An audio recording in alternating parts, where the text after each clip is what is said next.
Hello, chat. We're back with more Gunpla month. We're gonna be building this RX-78-2 Perfect Grade Unleashed. Well, we will be. I mean, we have been, and hopefully, we're gonna be getting it cleaned up today.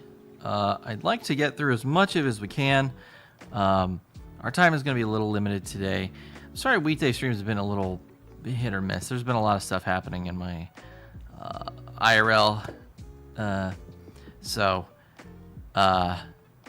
Smack the camera so I can. Actually, you know, it turned out the camera was okay. It was actually OBS that was broken. So, good old OBS. Streamlabs OBS, because I still haven't converted back over to regular old Streamlabs, because I'm just so someone walked me through importing all my current setup into OBS, just regular OBS, and it worked. But the thing is, I have so much of my bot program to do things based on like you have all your sources for all your different assets and things, like your background, your cameras, your audio and stuff, and I have them all organized into folders, which Streamlabs OBS, their desktop app has, you know, you can make a folder and you can put a lot of, you know, all these sources into it. And then with my bot, I can tell it to turn on everything in this folder or turn off everything in this folder. And a lot of things, I've kind of got these jank macros on my bot that are just like turn off everything in a folder and then go turn on one thing.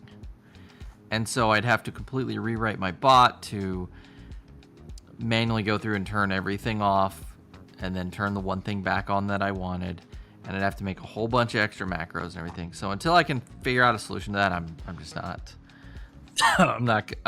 excuse me, I'm just gonna stick with OBS desktop or OBS Streamlabs. Oh boy. Oh, I'm full of yawns. I haven't been sleeping very well, chat. Hopefully I can get my sleep schedule back on track. So let's see. This is the step we're on, right? Like, this is the where we left off. See our guy, our boy here. So, time to actually move on to attaching the armor, which this is going to be fun. It's probably going to take us a little longer because we're going to take our time with cutting the pieces. Let's go ahead and get our parts ready. I'm gonna go ahead and I organized what we have left.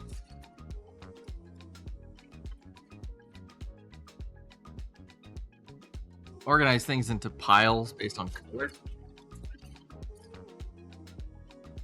so it should be easier to find things quickly.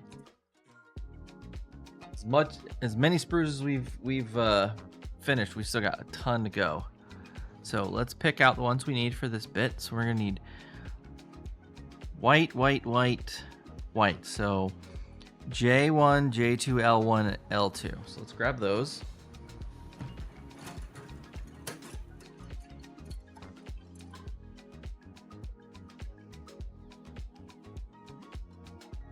Let's see. Here's L2. Here's L2, L3. Here's L1. All right, and we need J. Here's J1. Oh no! I dropped one on the ground.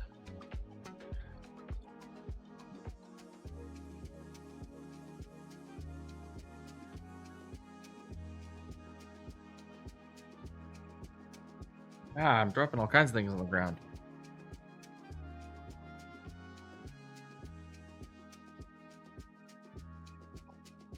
All right, there's those four.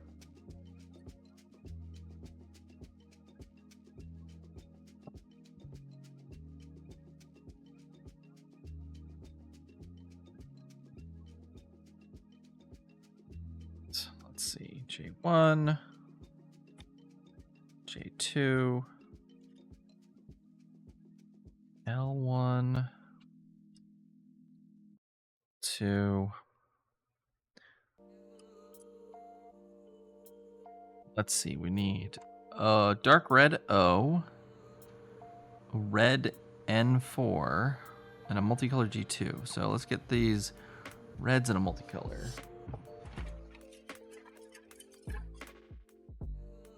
Let's see, we need L, let's see, O2. Here's O2. G2.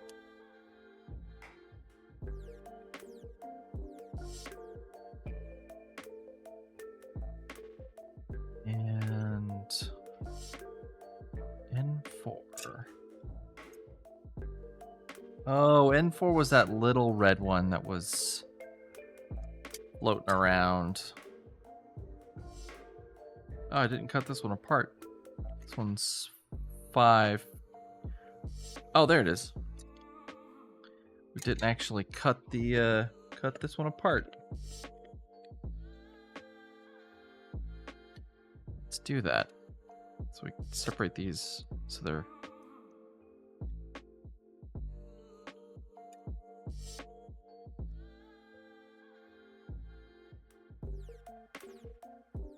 go.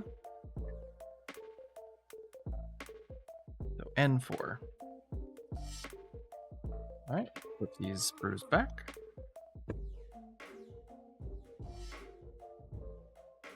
All right, so let's get started. Now we got our sprues picked out. We need J1 and L1. So L1, J1. So J1 number 3. This guy right here.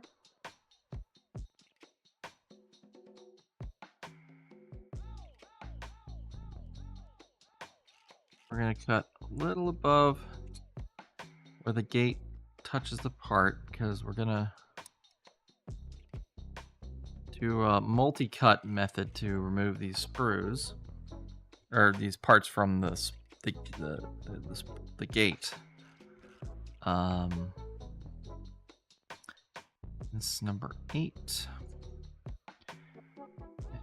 This part looks like it makes flush contact and it's a little hidden, so we'll go ahead and just cut it directly off the gate.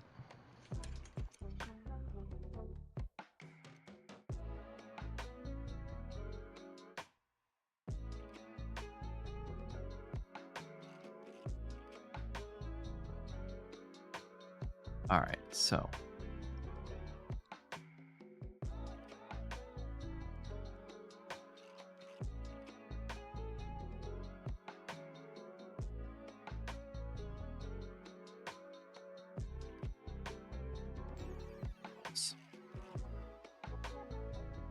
what I basically do, and I've explained this a couple of times, but just a quick refresher, is I should get my hobby knife out.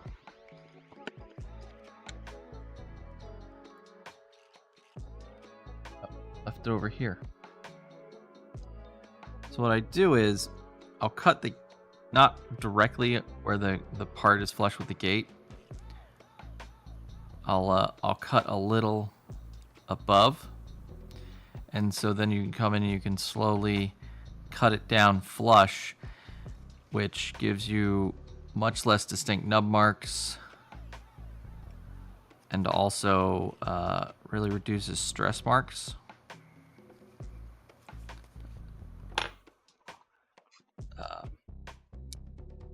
Which is cool.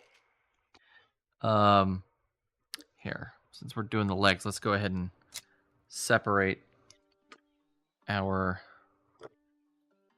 torso. So we need to bend the knee. We need to put this guy on here.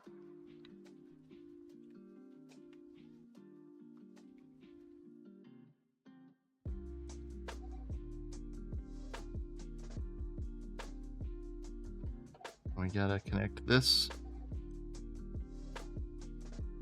piece here. That's cool. I like how it leaves us a little access panel.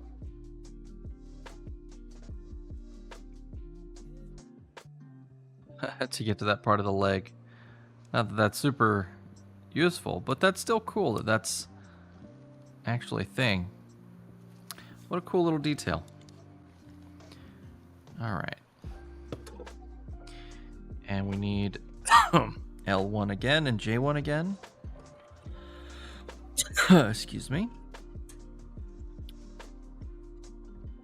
So we need J11, which again, wait, that doesn't look correct. Oh, that's L. L, we need number 5. And again, we're going to cut a little above the gate.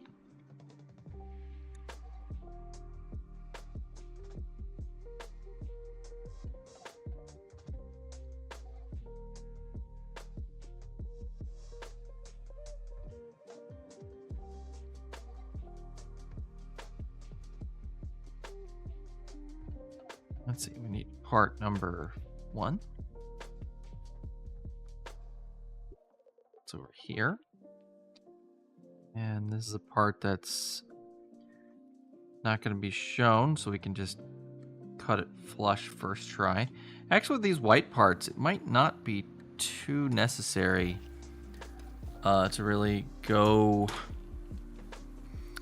hard on trying to hide the stress marks, because it's white plastic, so like even if there's a stress mark, you're not going to be able to see it.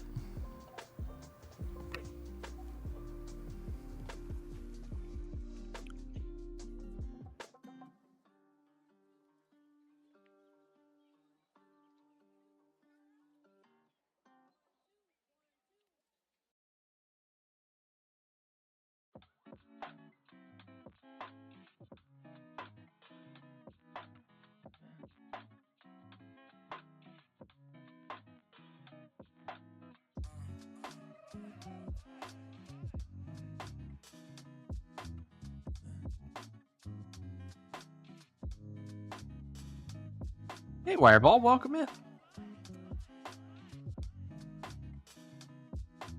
How are you today, Wireball? Also, I didn't wave to chat because you didn't see me. Well, I did wave. You didn't see me because the camera was not working in OBS.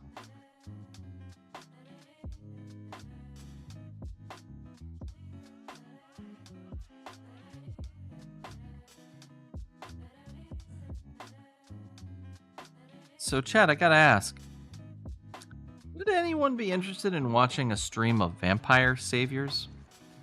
Or not saviors, survivors?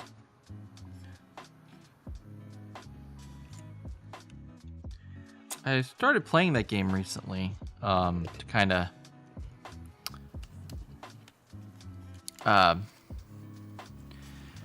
take my mind off some of the things that have been happening IRL that have been getting me down.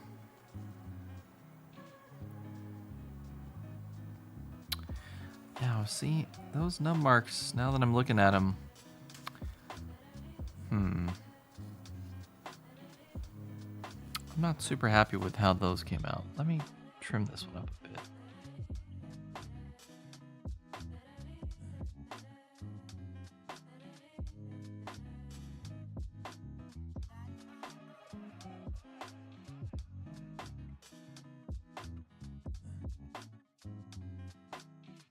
Yeah, there we go. Get those parts to line up.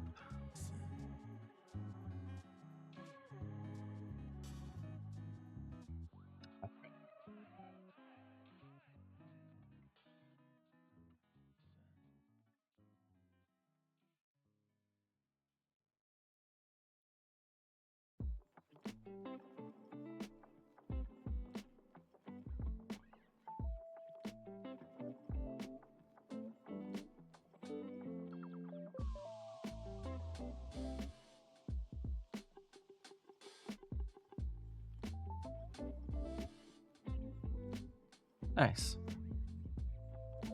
The little axis panel. It's so cool.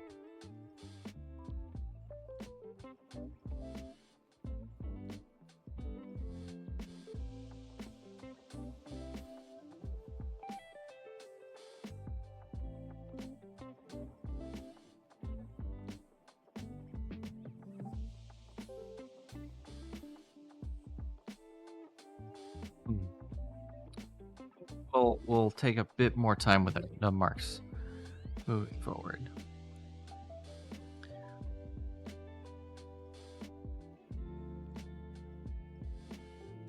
All right, let's see. J1 number 8. There's 2 of these, so we're gonna cut much higher on the gate than we were previously.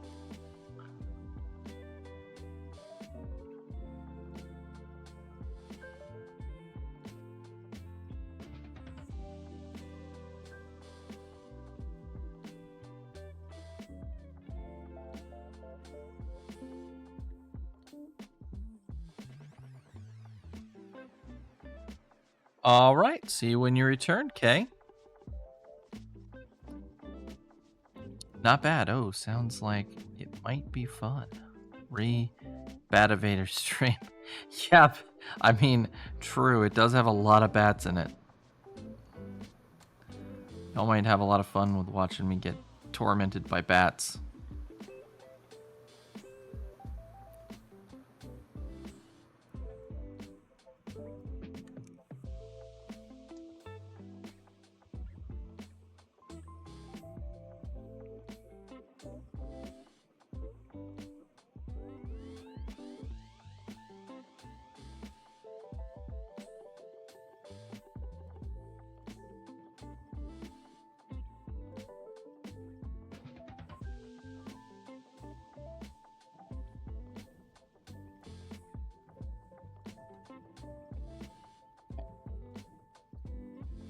So these have very specific instructions on how they need to go on. It looks like they line up with these marks here. Is that right?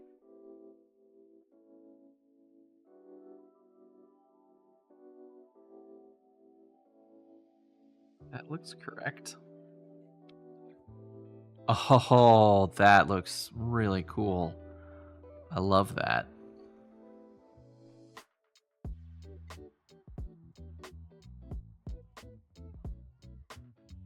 Yeah, I've been playing Vampire Savior. Why do I keep saying Savior? Survivors. Put a lot of hours into it actually over the last couple of days. Mostly instead of sleeping, which is unfortunate. So I'm like, oh, I'll just play it one map. I'll just do one run.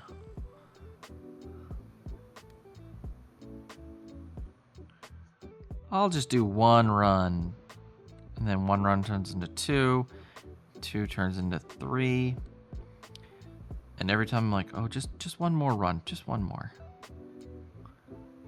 And I never get to a stopping point until I'm just passing out at my desk. I mean, it has been a really nice stress reliever.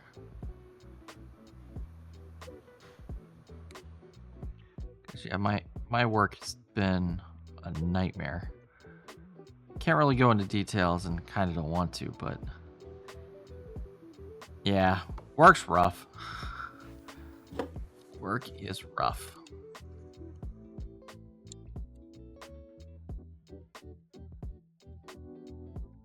All right, but it's not rough. It's this leg. It looking so good.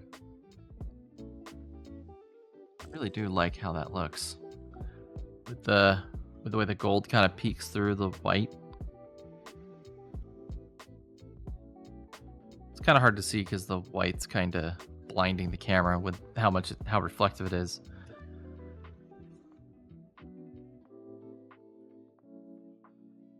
You know, I keep putting J1 and L1 back on the rack, but I really should just keep them off, it seems. I'm just gonna go through them. All right, so we need J17. So let's get that one.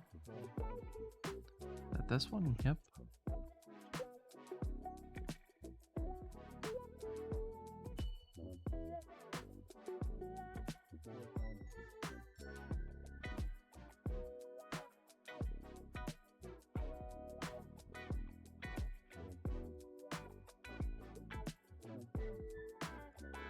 And then we need... Oh, excuse me. Number 2 and number 1 from L1. These look like they're gonna go in flush to the other parts, so we can go ahead, just cut them right off the.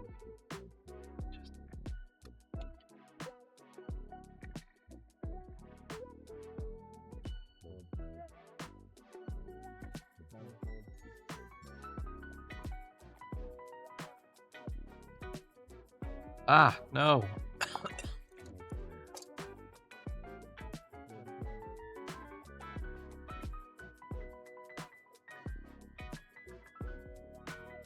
Hate when that happens.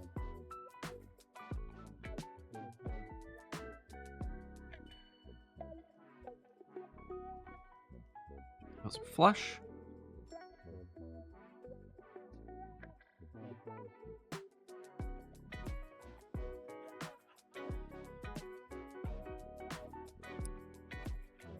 Yeah, what got me into Vampire Survivors? I had a friend who actually played it a lot. I watched him play it over like Discord streaming several times, and I kind of forgot about it because I was like, oh, it looks like fun, but you know, definitely my kind of weird game. But I kind of like I said, forgot about it until I saw, of all people, Game Grumps playing it. And then I was like, oh yeah, that was that game my friend had showed me. I should check it out. It's got a Among Us mod. That looks very silly. That might be fun for a laugh. And I get in there and they've got all kinds of mods. Or not mods, expansion packs. Little DLCs. And like the whole game with all the DLCs was like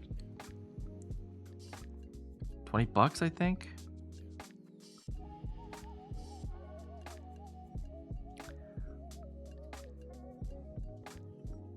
I was like, well, this is a no-brainer.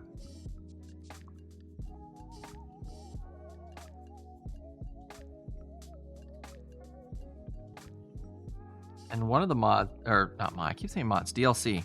One of the DLCs is a Castlevania DLC called Ode to Castlevania. And the base game, the base Vampire Survivor game, is very, very heavily inspired by Castlevania. I mean, half the items in the game are just straight up similar but legally distinct versions of items in the Castlevania games. You know what? Come in through this side, make that a little easier.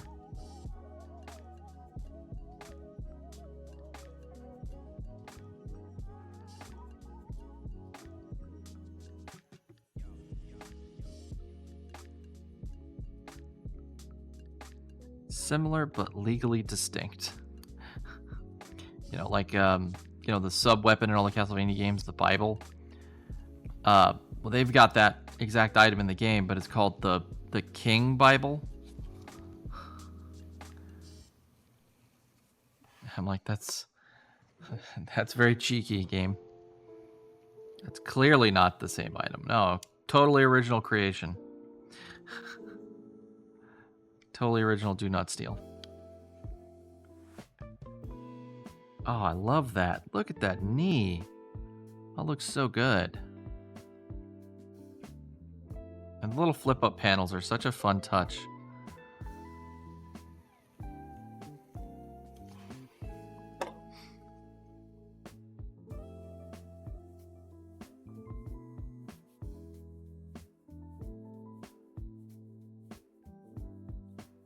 So, when I started playing it, I just immediately started doing the Castlevania DLC because I love Castlevania.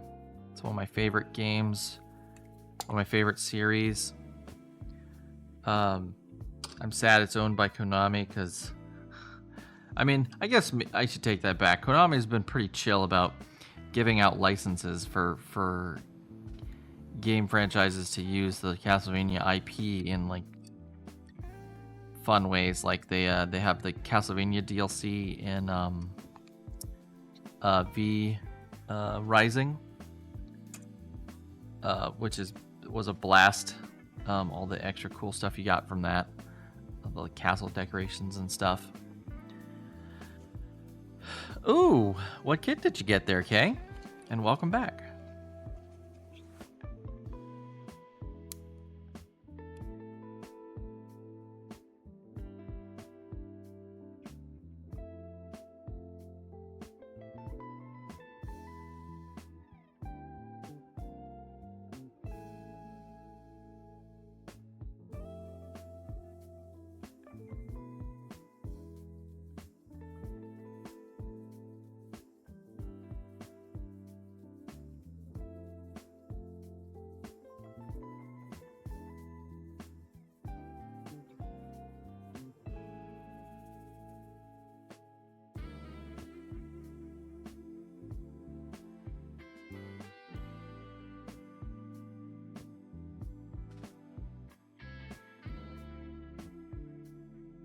Go.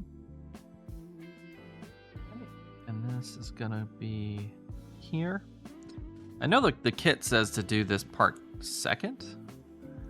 Like it's step 4 is put this on, and step 5 is put this into place. But I don't know. I kind of like this putting this in first, because that way we make sure it gets seated. And the little nubs that it rotates on are so tiny.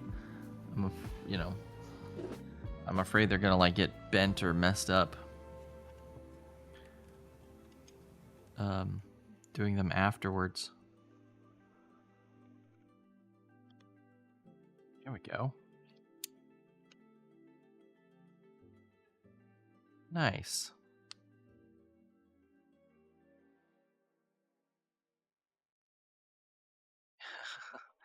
It's so cool that it's got little panels that actually work. It's so extra.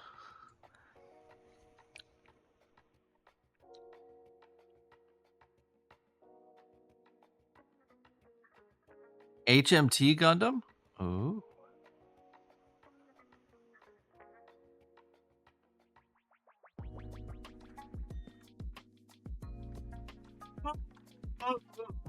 Sorry, chat.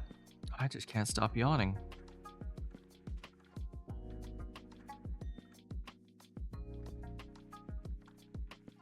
Oh, I'm like staring at this runner. Like, why is the part not there I want? Well, it's the wrong runner. So 12, 15, 16. There's 12. It looks like 12 is going to be flush to other parts, so we don't really need to take extra care with its nubs. We still need to be good about it. And then 15, 16. Yeah, these ones we're gonna be a little more cautious with.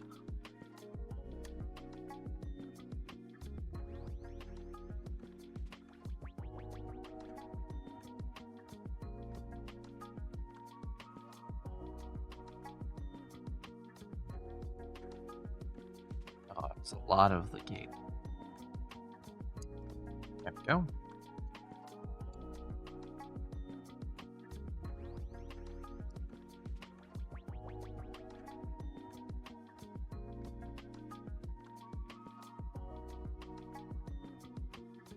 The gate's also really connected on there.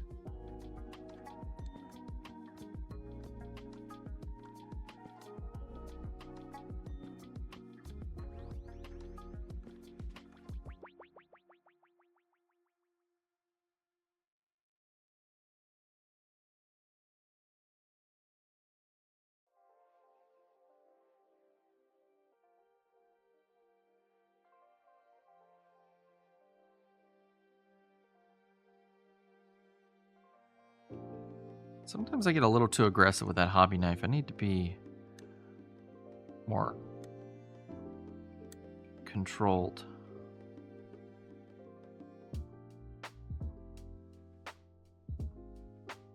It's a much lighter touch.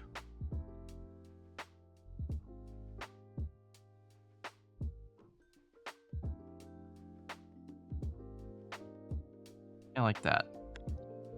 Much better.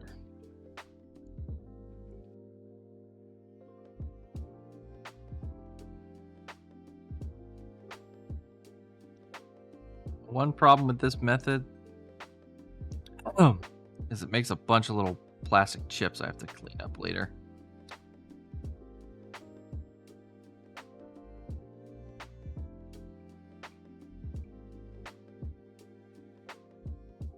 Oh, I hate this nub.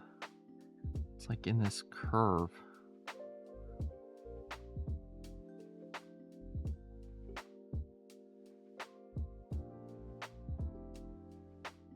All right, there we go. I think that's about as good as I'm going to get that one. Oh, excuse me, chat.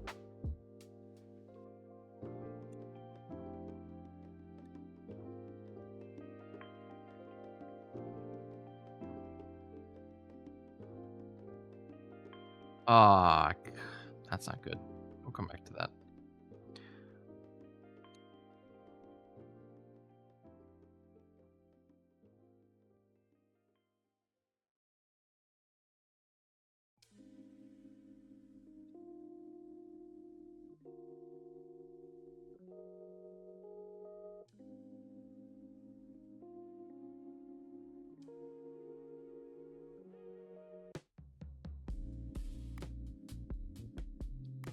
Yeah, I've as far as Vampire Survivors DLC goes, I tried the Contra DLC a little bit. The map was really confusing, and I didn't have the relic unlocked that lets you see the map when you hit escape.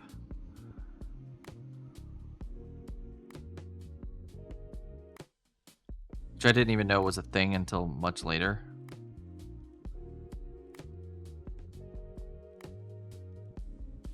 And once I got that, I was like, wow, this is this makes the game way better.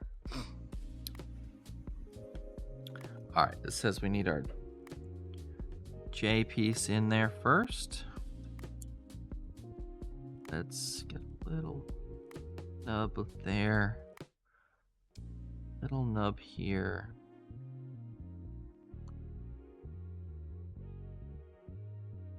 This part is going to be fitting flush to another part. I need to make sure it's none of that nub is remaining. Okay, so J goes under the calf here. Nice. Then we need to put these pieces on. Looks like this one goes on this side. Perfection. This one goes on this side.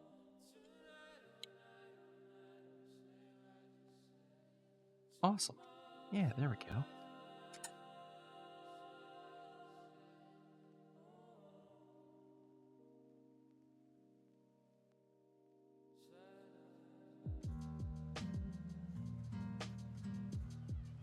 Very nice.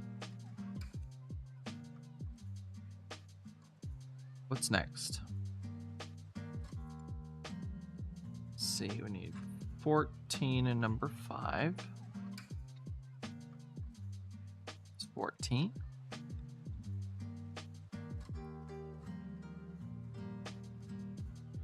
Give that a little snip.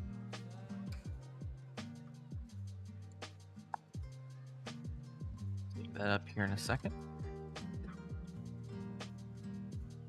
Then we need number 4 and 5. These guys here.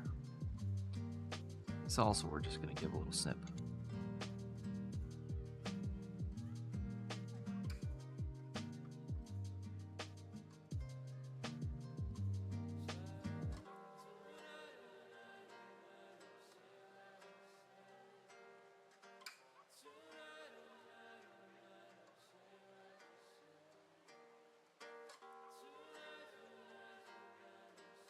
Clean with the hobby knife there. Oop, took off a little too much.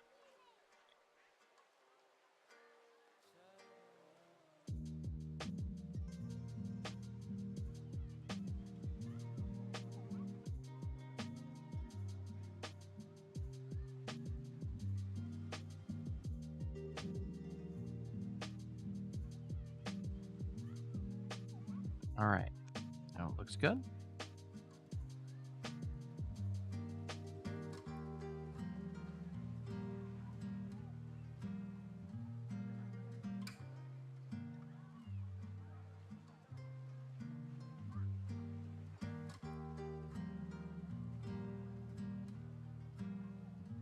So easy to be a little too heavy-handed with the hobby knife and really get yourself into some trouble.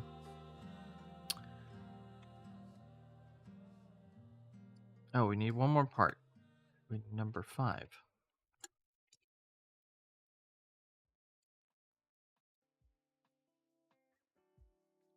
All right. This one we're gonna cut the gates.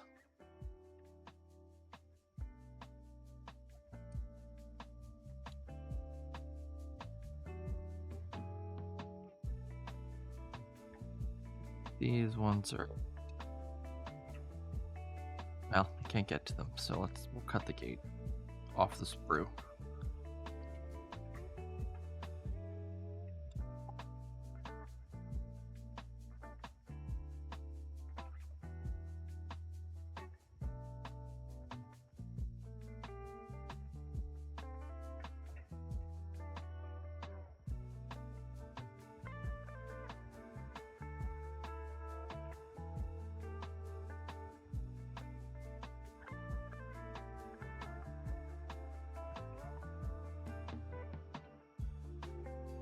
Hobby knife. Can't get purchase with the nippers. Yeah, this one's got some interesting angles on the connectors here, or on the, sorry, not the connectors, the edges of the panel. It's got like a it's got a step down that's like the front of the armor, then kind of an angle, and then a step down to another angle, and then a step down to another angle. So it makes the nub a little more fiddly. But looks like we got it. These guys are just be smoothed out.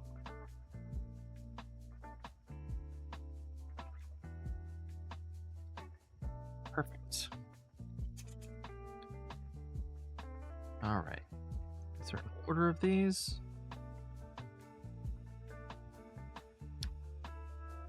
Doesn't look like it. Ah, but these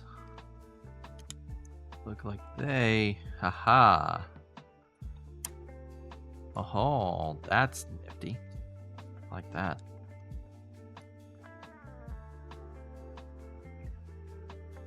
Oops. So I'll show y'all what I was.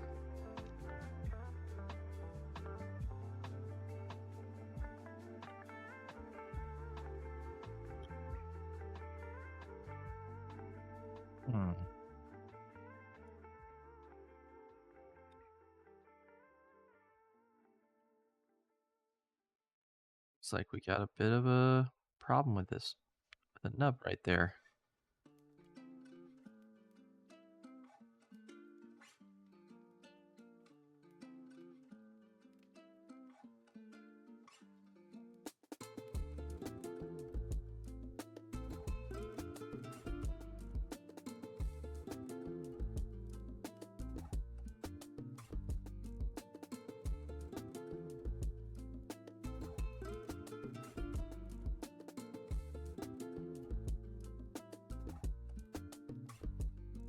Put this together, I didn't expect these little nub marks were going to be an issue.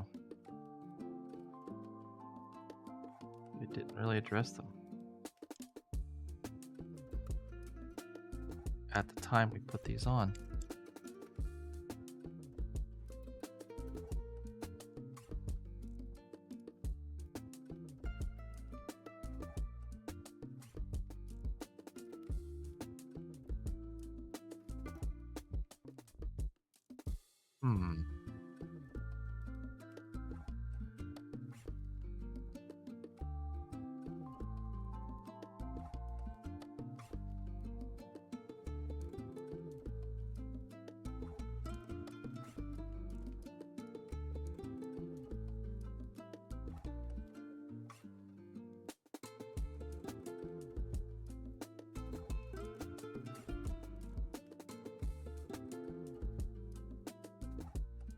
Use some sanding sticks.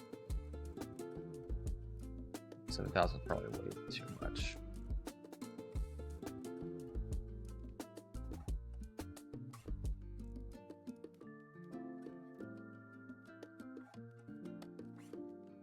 Okay, 3,000.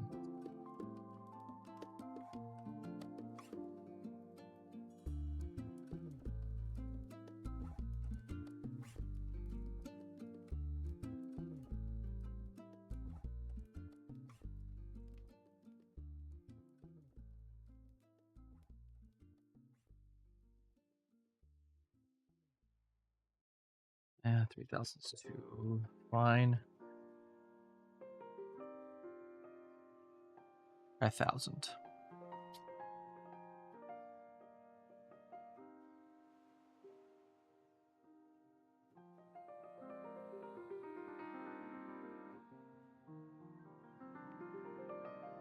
Hmm.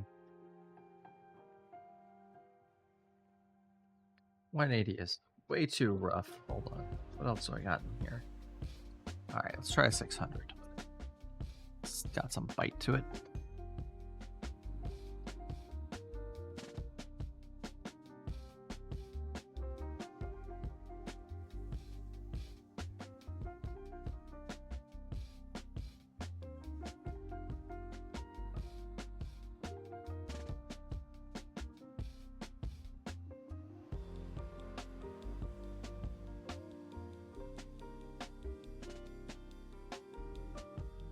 I need some chat.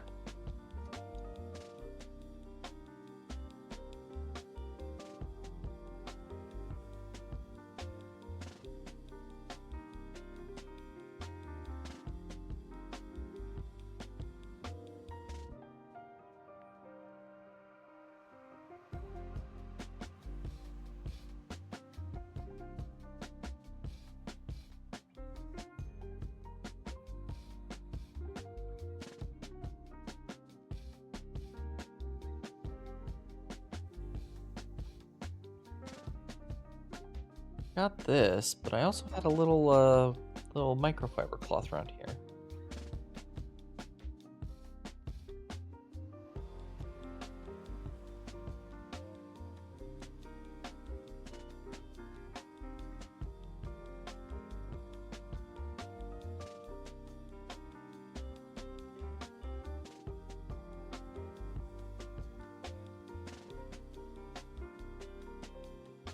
Oh, I wonder where the microfiber cloth got off to.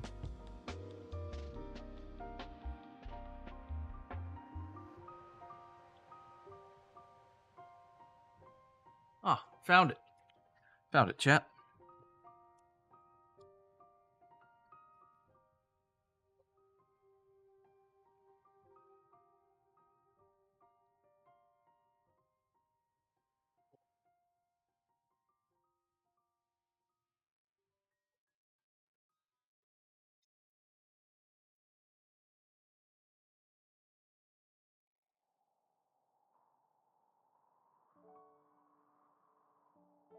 Go down to 400.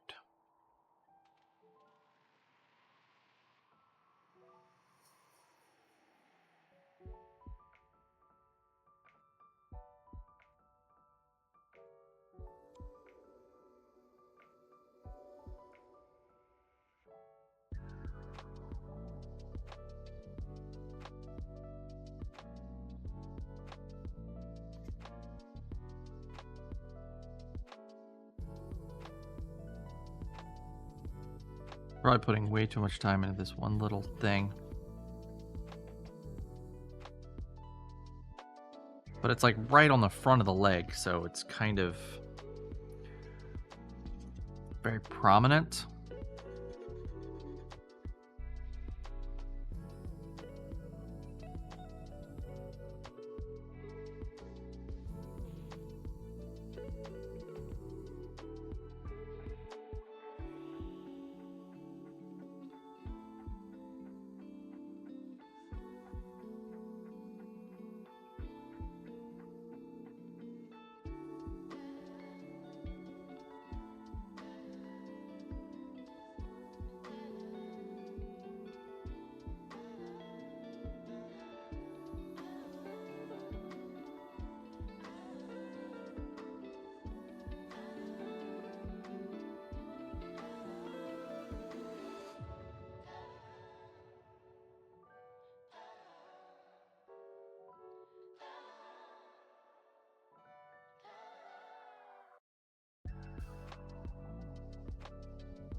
That didn't really seem to get me where I wanted. Oh. Let's try the other side. We're just going to start with 400. We're not going to use the hobby knife. Hobby knife might have gotten us in trouble.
We've also still got that plastic buffing compound that we could give a go.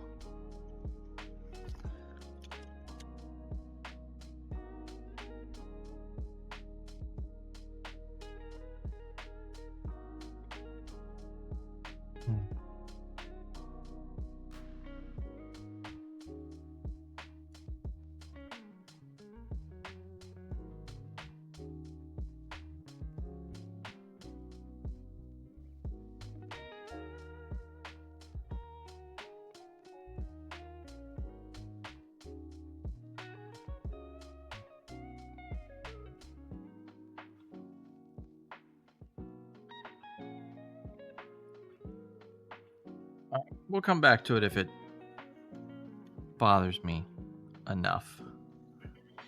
Oh no, that got it. Okay, yeah, that looks 100 times better. All right, we'll do the other side, so we don't have to worry about it when we get to it.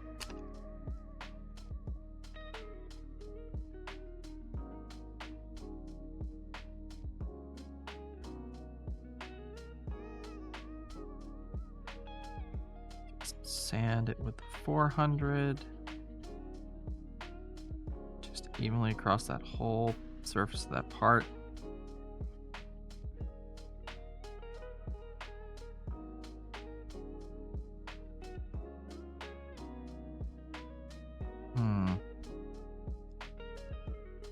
We need to go a little bigger. No, not 80. That's silly. 180. 600. You don't have like a 200 stick? 80, 180. 180 is like way too gritty. Drop down from 400 to 180? That seems like a big jump.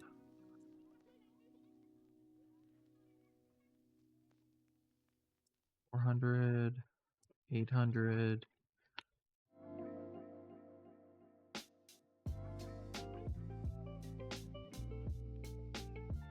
$600.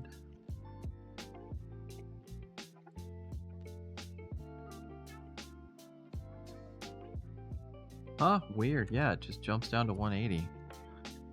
Now let's go real light with this 180.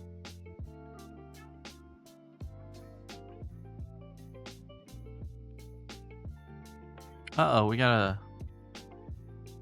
a commercial break coming up soon.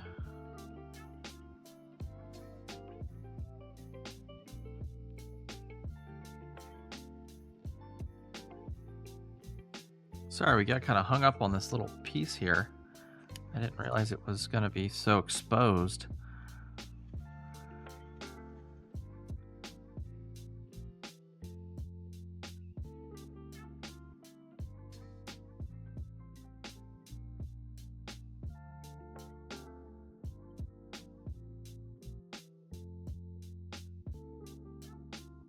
It does have a little bit of a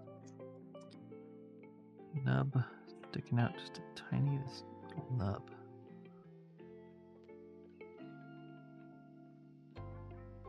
Oh, it's a stress mark. Oh, what an unfortunate stress mark.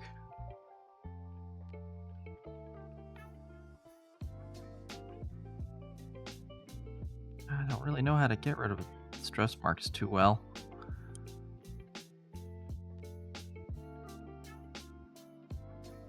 And then just kind of cut the plastic gently with a knife and hope you get it.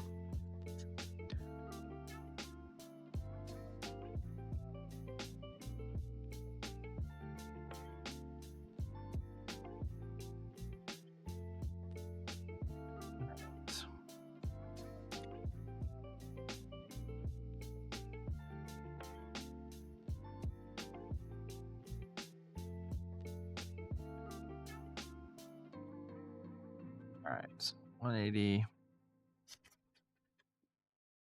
400. So when you're sanding, you always want to go bigger grit to smaller grit, or I should say smaller number to bigger number. Because what you want to do is you want to sand down all the little scratches you put into it, and you want to make the scratches smaller and smaller and smaller. That way, once the scratches get small enough, they get so small that they're completely gone. Invisible.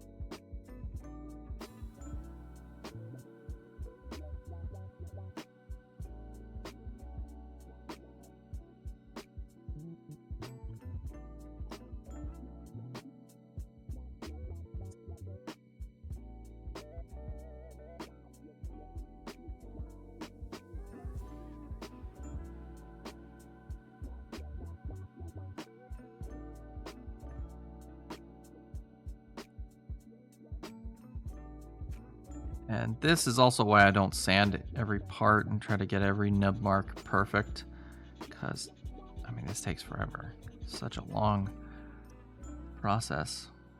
Let's just jump to 3000.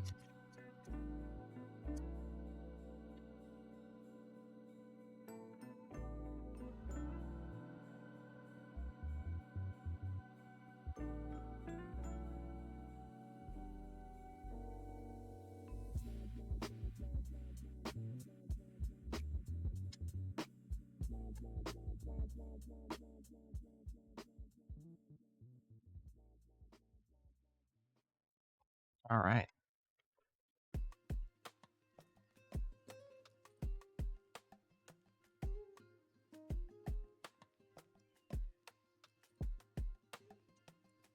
I mean, that did a pretty good job.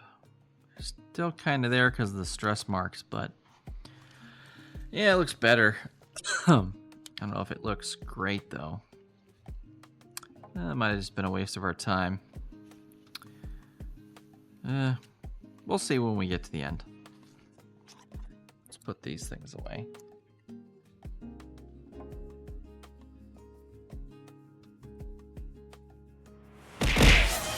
Ah! Don't do that with the bats, you silly Billy. But yeah, I see that we've got the ad break in 16 seconds. So don't go anywhere. We're gonna be back in 3 minutes, and we'll do more building. We'll get more stuff done. So toodaloo. See you in 3 minutes.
Hey chat, welcome back.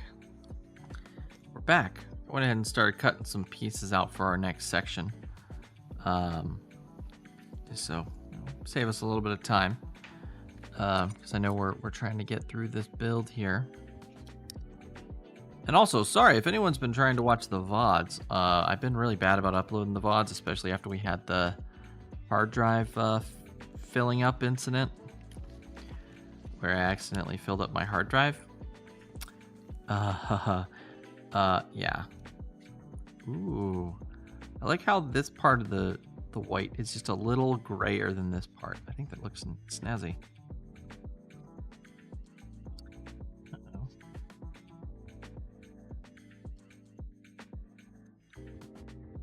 There we go. It threw me off my game. You spotted the ad break. I was just being batty. Ah, I see. But yeah, I think I just kind of got out of a rhythm. I do like how these have little catches here for pulling this up. Look at that, chat. Isn't that cool?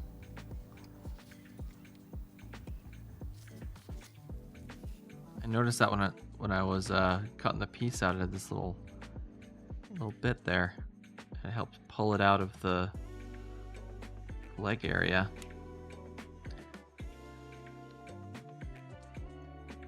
Looks like something's preventing this side from sitting flush though. I can't quite put my finger on what it might be.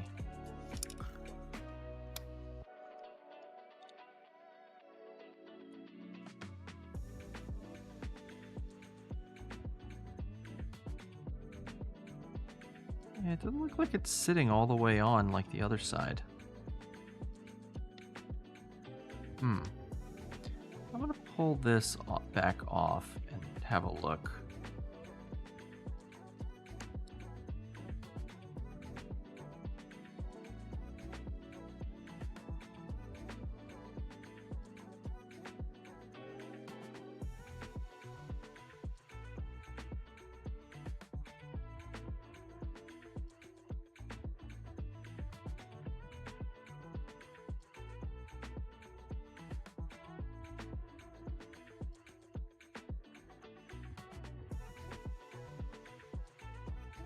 Oh? Is the underlying piece not all the way on?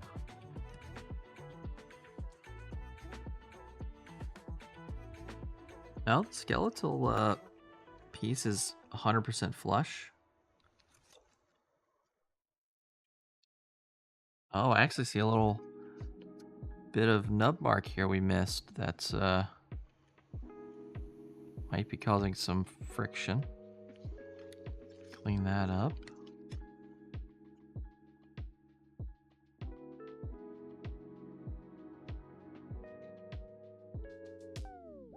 Bit of green plastic on there. Don't know what that's about.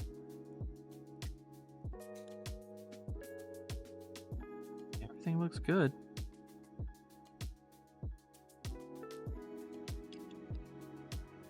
Let's try putting it back on now.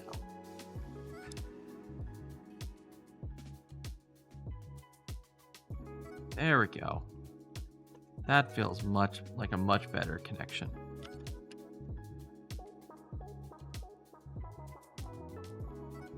Yeah, now it's sitting flush. Yeah, I guess it was just a tiny little bit of plastic right there that was getting in the way, and a little bit of debris that had fallen on it before I snapped the piece and stopping it from going in on there.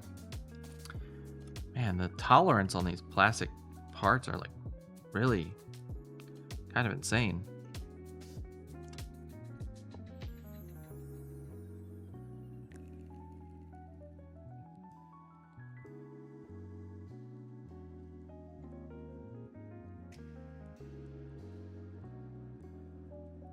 It's cool though. That's cool that they have such tight tolerances. Which one is better? Maintenance panels. Yeah, these are all maintenance panels. So you can, you know, they're little access panels. So you can like reach the inner workings of the legs, because I assume that's like there's motors and servos and wiring and things inside there. That'd be easier to maintenance, you know. It's probably, the idea is like maybe this is all structural stuff, and like all the guts probably back here, all the control systems and motors and things in fiction. You know, and here's probably some access to get to certain hydraulic systems, maybe. You know, use your imagination. I'm not really sure why you would have an access panel here. Oh, but that looks so cool. Check this out.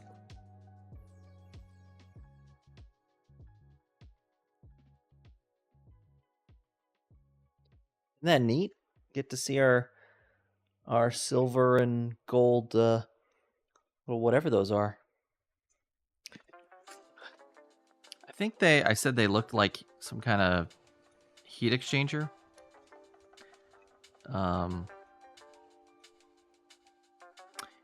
You know, I wonder, this definitely looks like there should be another part here.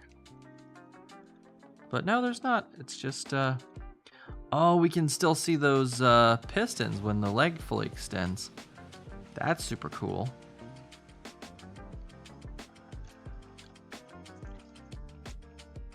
That's nifty neato. Sorry, got distracted by how cool this model is, chat. But I mean, that's part of the fun of putting it together, you know? Taking our time and enjoying things.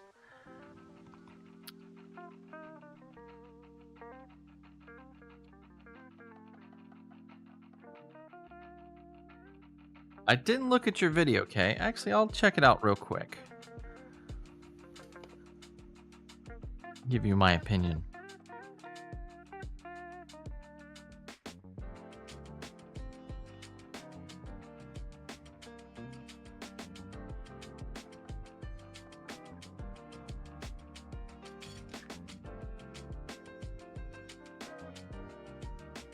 Which one is better?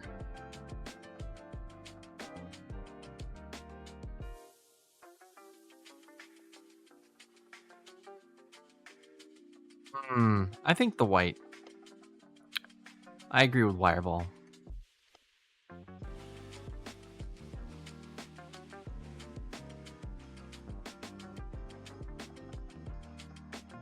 All right, let's move on to this next step. So let's see. So we got step one is to put this together with this.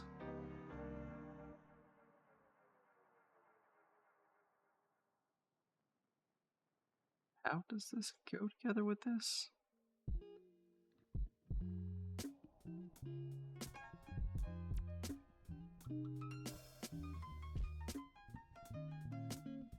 That? Yeah, I guess so. Oops. That doesn't stay in very well.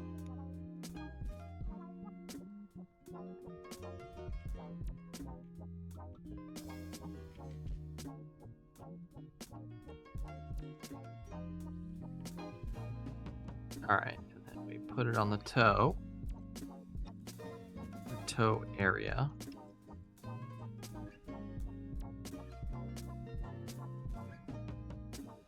There we go. Little flap on the toe. That's very silly. I need to put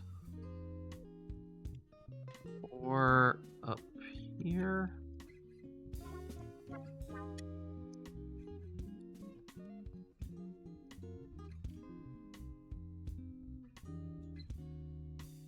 Pop those on right there like that. And then number 5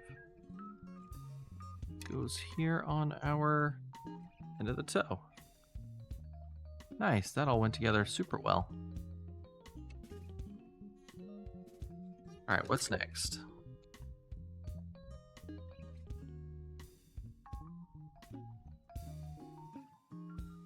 Oh, we gotta flex the toe here.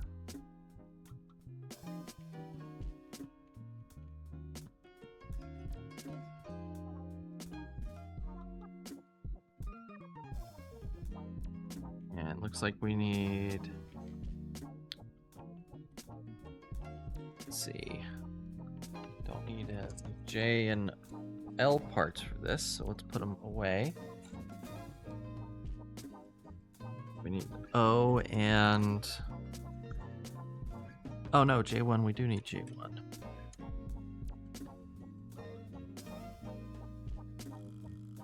Spoke too soon.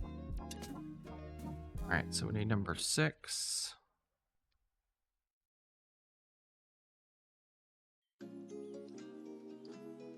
By the way, I'm so nervous about the red parts. Red is so particular, red plastic. It is really, really, really vulnerable to stress marks.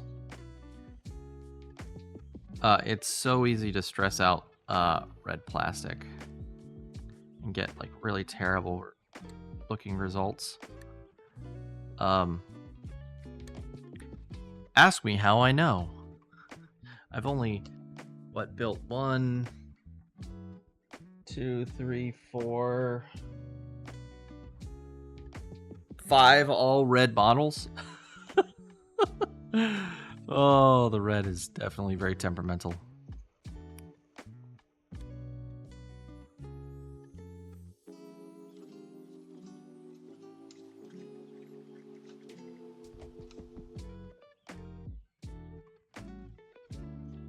That looking pretty nice. One thing about glove assembly, which I don't like, is I like to use the fingernail technique, and you notice out of habit I still do it. But if you have a nub mark and it's just a wee little mark, your thumb is just hard enough to move the plastic around without scratching it too bad. Yeah, you can actually clean up a lot of nub marks with just your fingernail. But of course, that doesn't work when you're wearing gloves, because it's just plastic rubbing against rubber. Just some effect, but not much. Anyways, we need J1, number 6. That's O2. Wait. I need 13, sorry. And 12. Tight fit the parts as far as they will go. Good warning.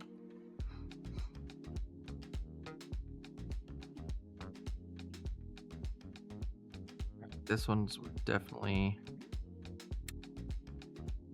cutting above the gate. Because again, this red plastic just loves to leave stress marks.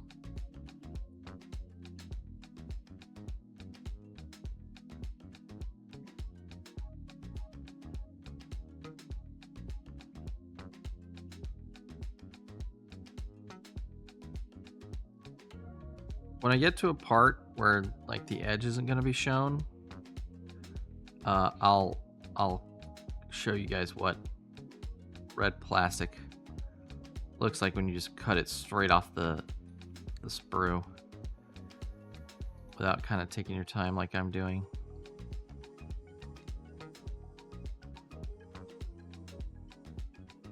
Oh, see, even that got a little bit of a stress mark. Shoot.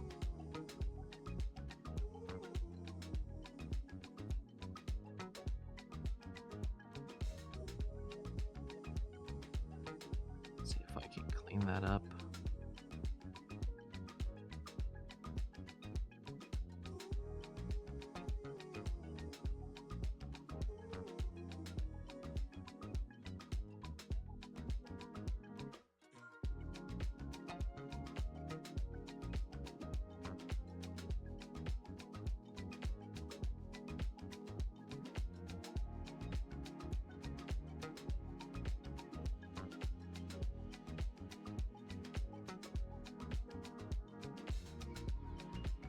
Well, that looks like cheese.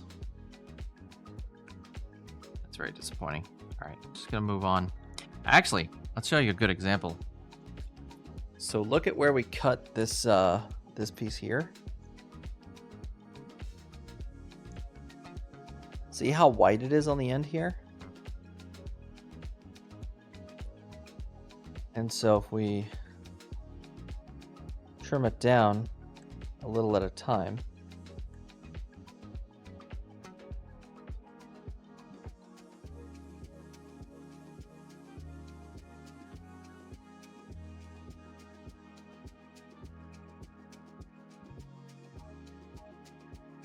you can see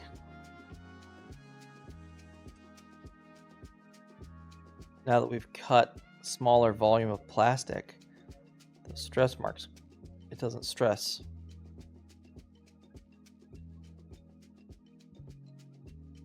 Oh, see, I took too much off at once, so it's stressed. Hopefully. Okay, yeah, there we go. Got away with very minimal stress marks there.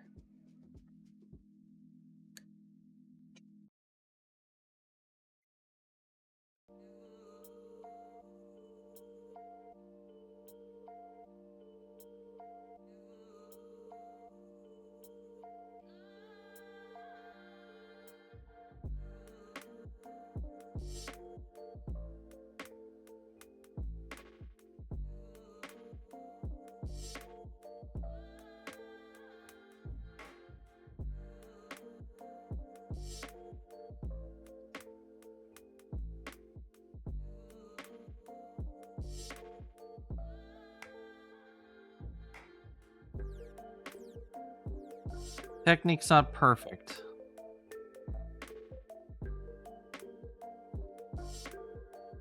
But it works decently well enough.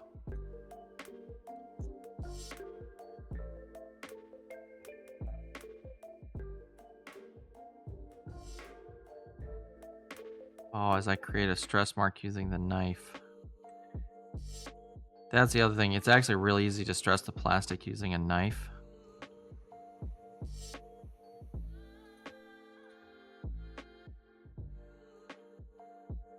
Alright, I need to stop using the hobby knife. I need to just like just put down the hobby knife.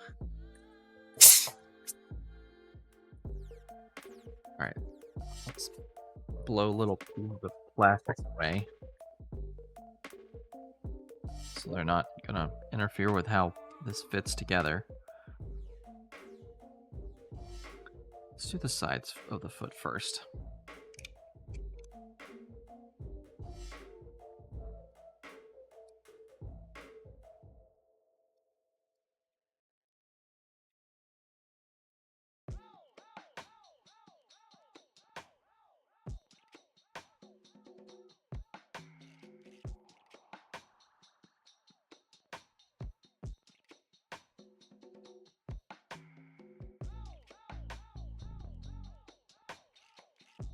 Alright, there we go. Oh, nope. Wasn't all the way down. Wow, those do fit very tightly together. Wow. Took a lot of extra pressure.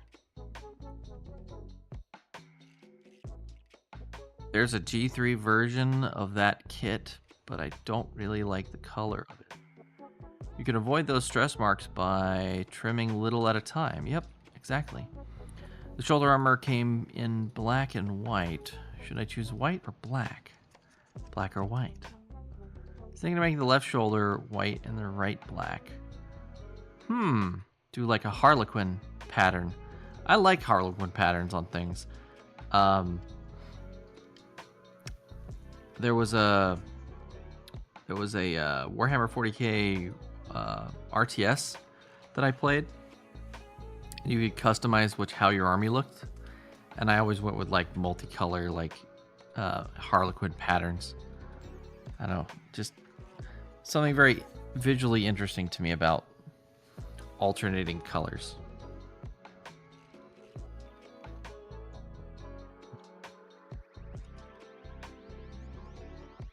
All right, let's see. L1 number 9.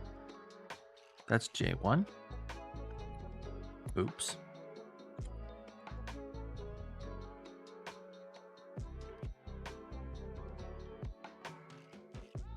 Huh.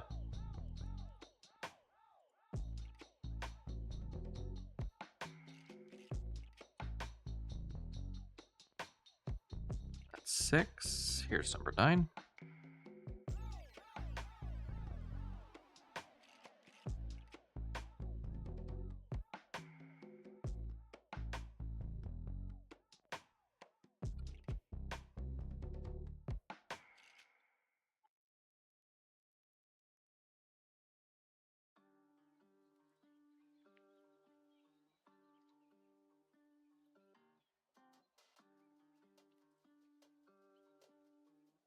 Let's see.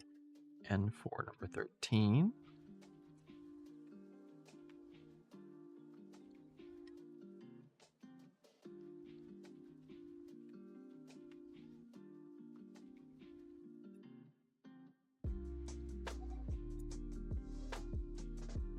And O2 number 14. Here it is.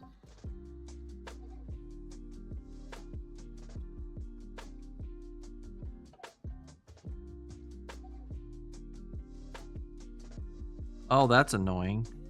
The way they did these gates, there's hold on, I gotta show y'all.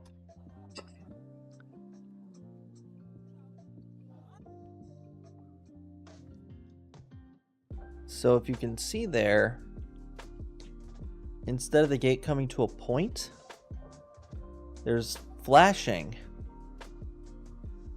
Like extra plastic that leaked out of the side of the mold, it looks like. Or they did that intentionally. That just leaves us a bunch of extra plastic to have to cut away. I think that wasn't intentional. I think that was a problem with the mold.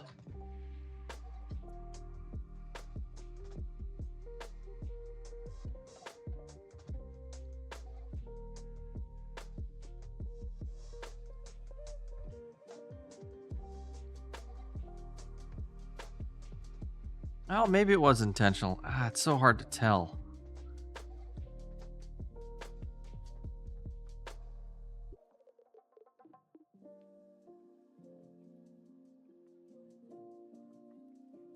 That's all part of their plot to sell 0.01% more of those trimming tools.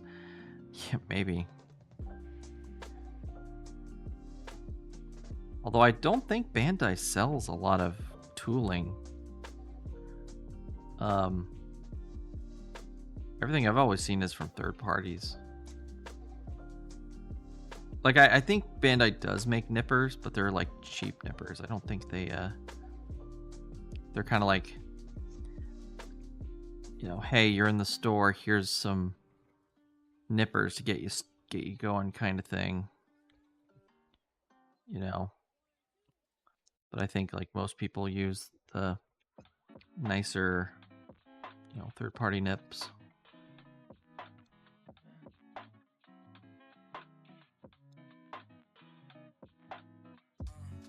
Man, where's Royce when you need him? He would be delighted to hear me saying the word nip over and over again.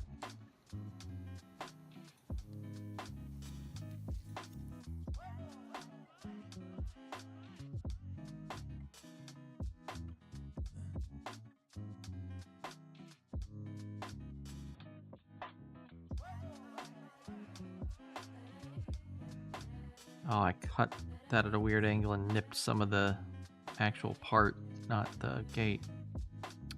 Shoot. Okay, we gotta do this in a certain order. So it's 1, 2, and this is not in the order, so I'm gonna assume that's last. So we need to swing the foot up.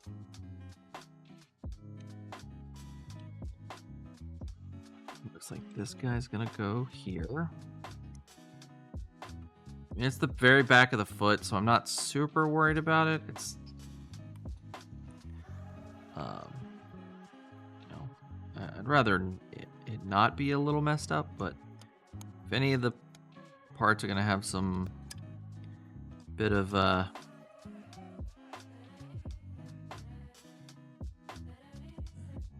you know, janky Oh, those snap together so nicely. Like these armor panel pieces are super nifty. Like they really do just snap together, like with a audible snap. I love it. And then of course we got this for the bottom.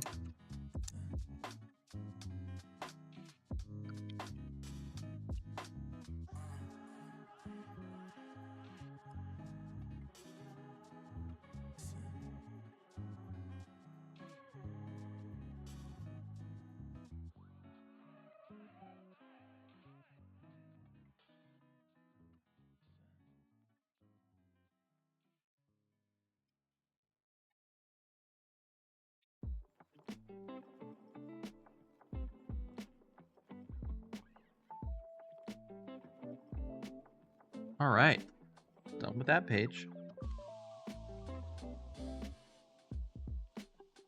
All right, so now we need J1, 2 of the J19s. All right, these guys again.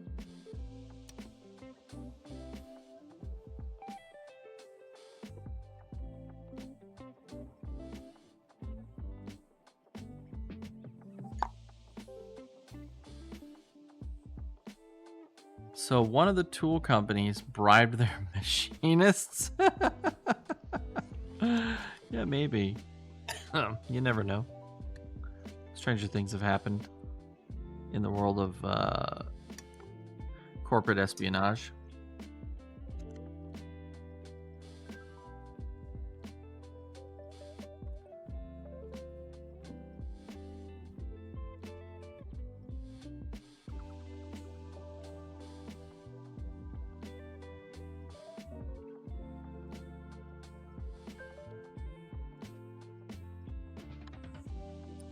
Cutting around things is annoying.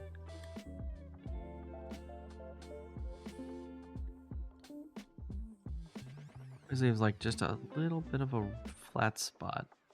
Obviously because we're using flat blade to cut the gate away.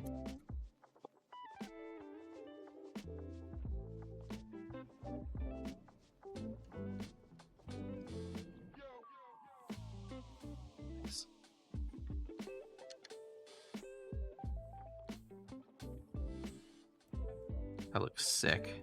I like that so much.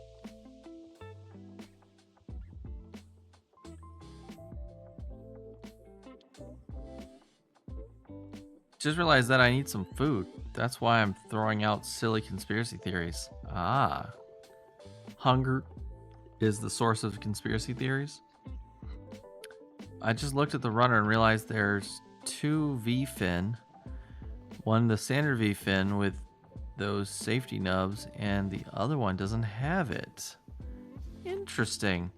I know a lot of people take, like a hobby knife or some sandpaper and will make the V-fins a little bit more pointy. But I did notice when we were working on the master grade Sazabi that it didn't have the like it had pointy V-fins. So no modification required. Wonder what the deal is with those safety V-fins. They don't seem like they'd be that much more safe. You know, like it seems like a little silly.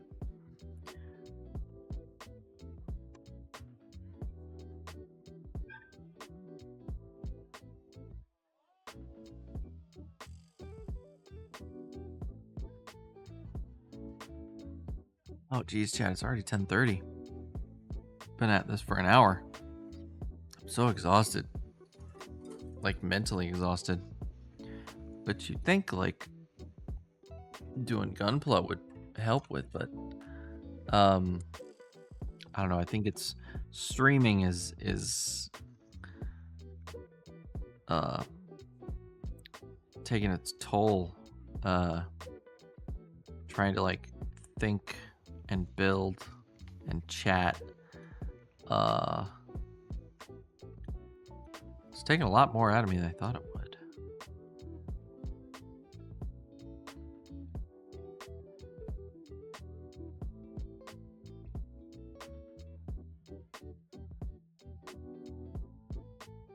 Oh, that's L. I was like staring at those pieces, like, why are they the same? Okay. Yeah, sorry, chat. I hope you're having a good time. I'm still having fun. I'm enjoying building. I'm just noticing I'm having a lot of like mental brownouts, for lack of a better description, where I'm just like kind of just fade away into another dimension for a few seconds.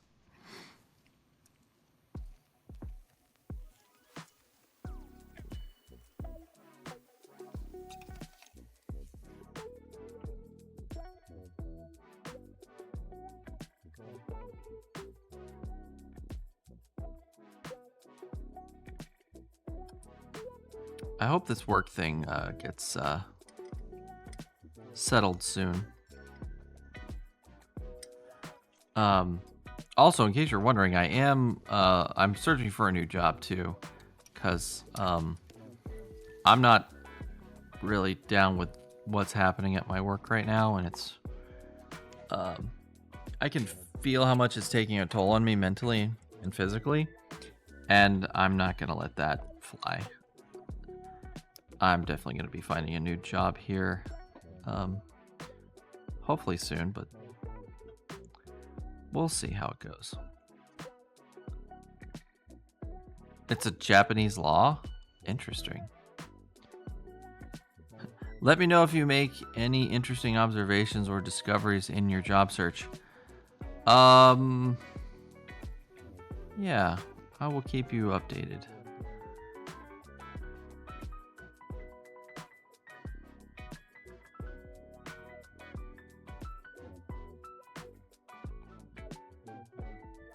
I haven't put that many applications in yet, probably because I've been doing it. I've been looking for a job off and on for the last couple months. It hasn't been a constant search. First time around, I put in probably about 18 applications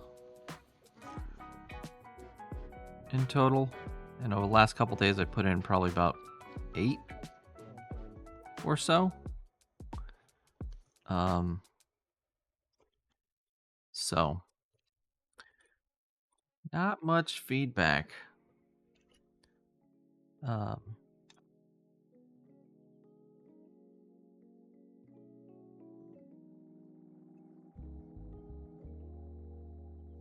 Oh, these are...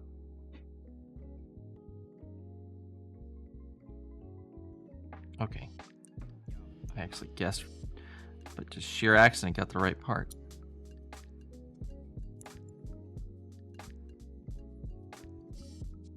It looks like those aren't easy to put in from behind.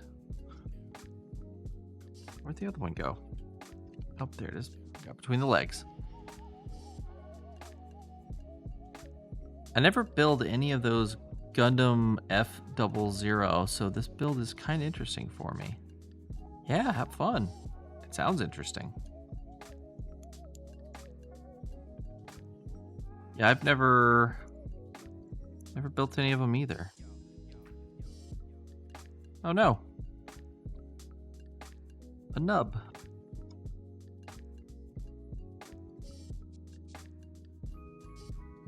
Oh, shaved a little too much off there.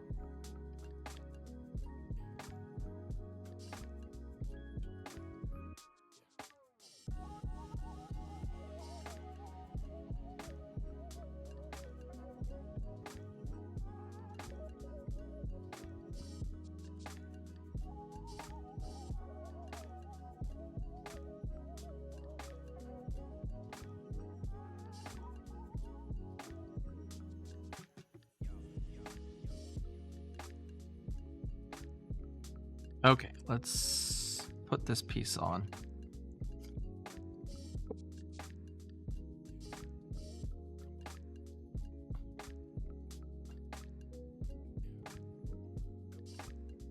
covering myself in the model and everything with these little plastic bits and pieces.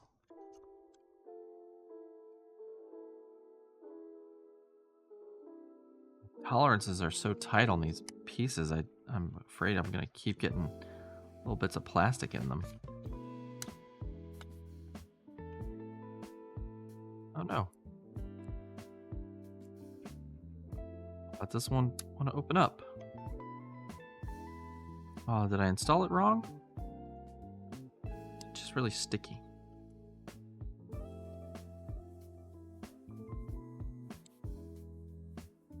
Oh, there we go. Yeah, it's just really sticky. That's so silly. These little maintenance hatches. Just so ridiculous. Those things are really...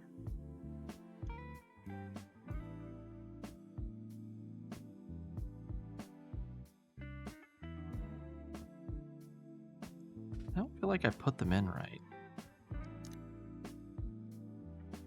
Maybe they're just not very well,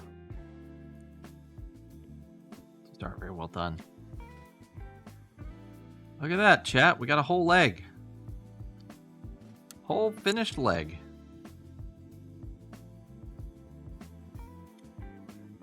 That's so cool. Got one leg done.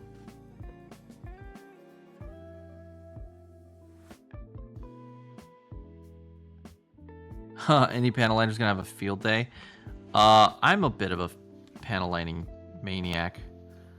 Although I didn't end up panel lining the Sazabi MG. I actually really like the way it looks just as is, without the panel lining. So, oh boy, can't stop yawning, chat. Can't stop yawning.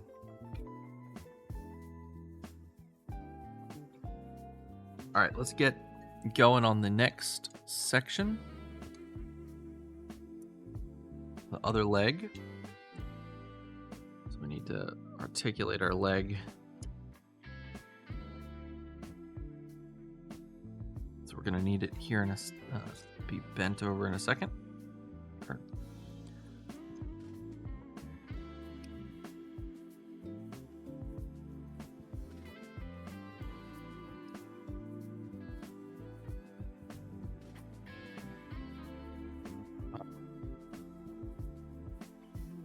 that 8 on this guy.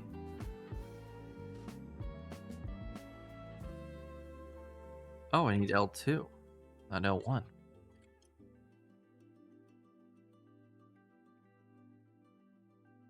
Go. Number 8.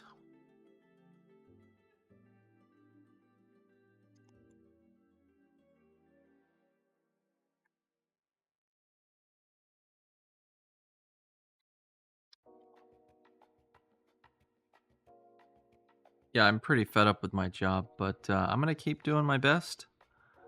Because I'm a sworn professional, and a lot of important stuff that goes on at my job that a lot of innocent people could get hurt, or at the very least inconvenienced, if I don't do my job correctly. But I'm definitely just over my job right now.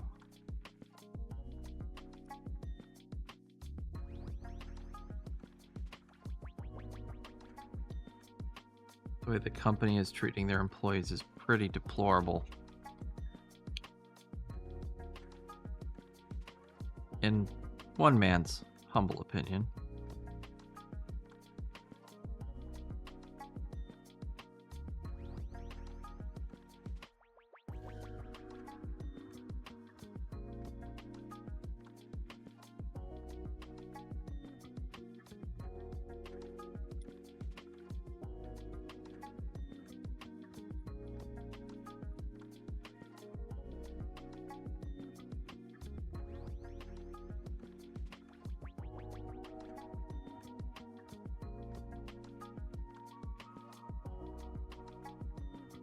I go messing with that that hobby knife again.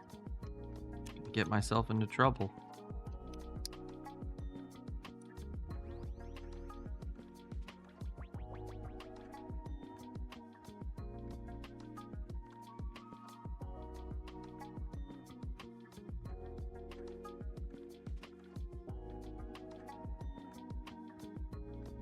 You mean half of the legs?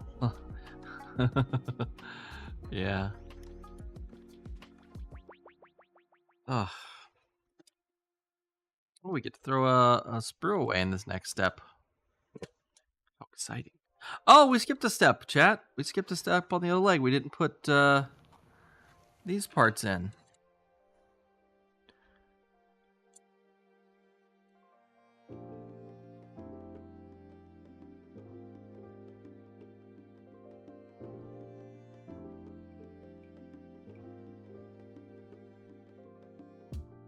These little red guys.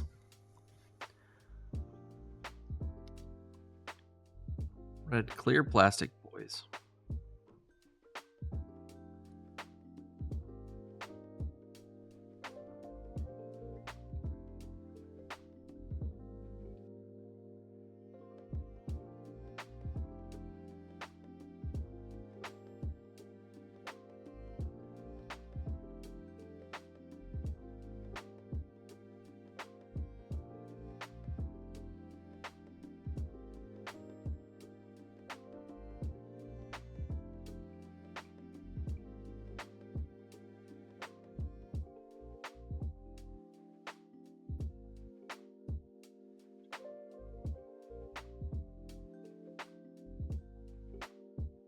Oh, those look really cool.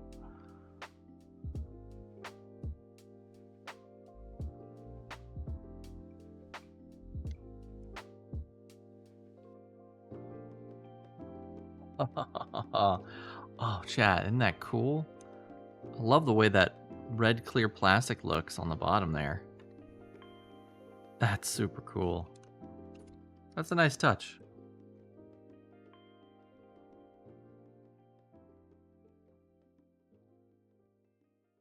Up, we need L1 for this. L1 number 6. Here we are. Oh, that's 17. Wait. Number 6. Ah. Wait. This is J2. What am I doing? What am I doing? There we are. There's number 6. I'm gonna be glad when I'm done with this and this is the last piece on this sprue, so get out of here. Excuse me. Oh, I got a bad cough. It looks like copper coil. It does, right? It's like such a cool effect.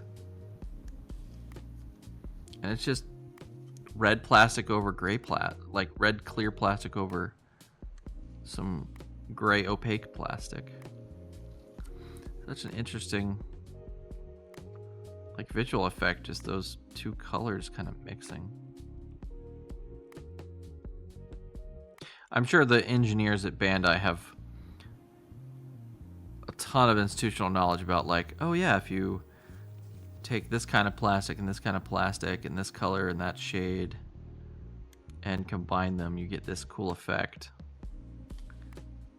I mean, I'm sure they've been doing this long enough to kind of sorted that kind of stuff out.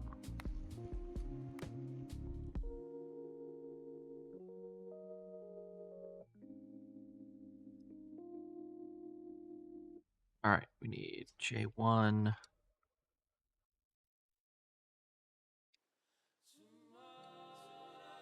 J1 number 2. It's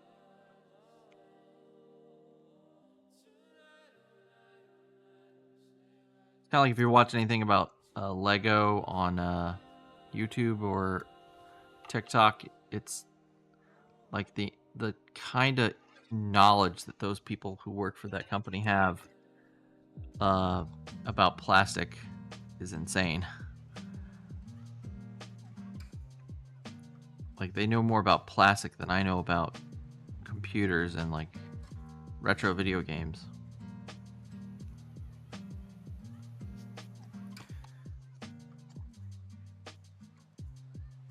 It's really impressive stuff.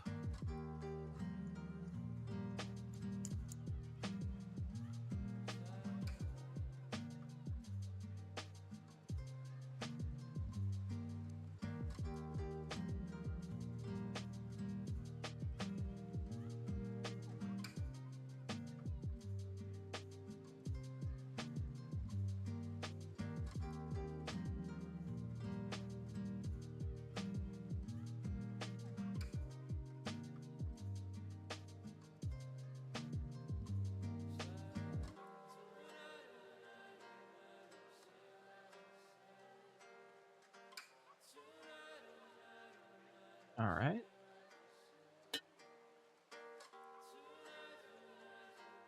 All right. We need our circles. Let's see.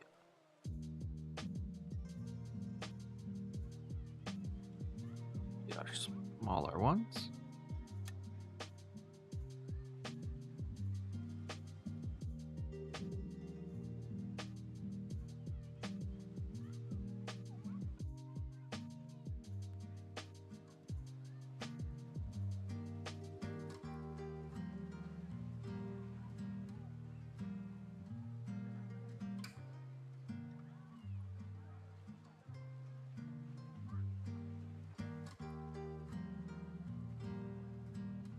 Oh, whoops. I cut the wrong gate.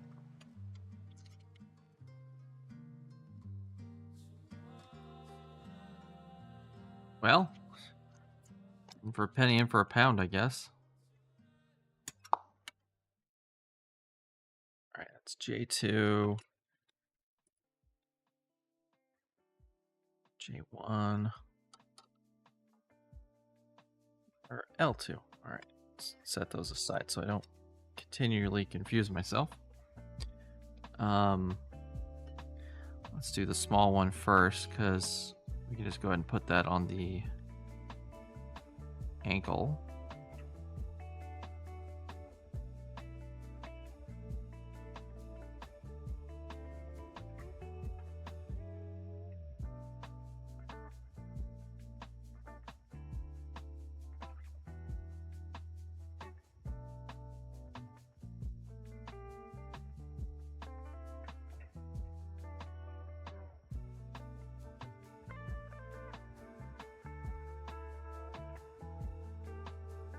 There we go. Solved.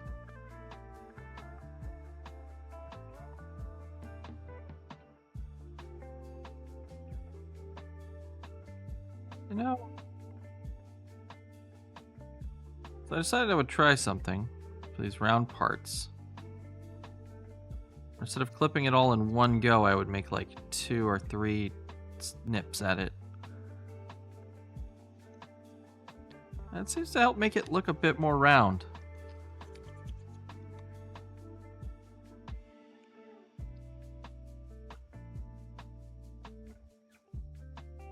Nice.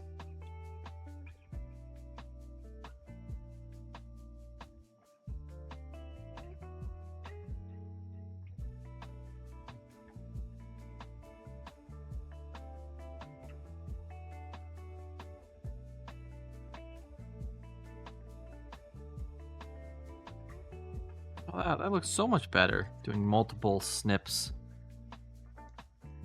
I'm sure that's a technique someone's probably told me before to try, but I just totally forgot about it, so apologies to whoever that might be. If you ever see this and you're like, what is this bozo doing? I taught them how to deal with that.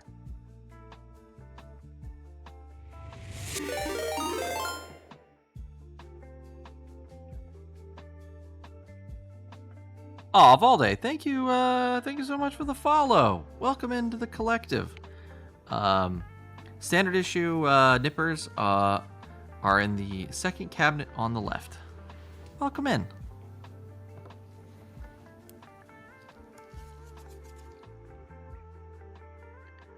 Where was I?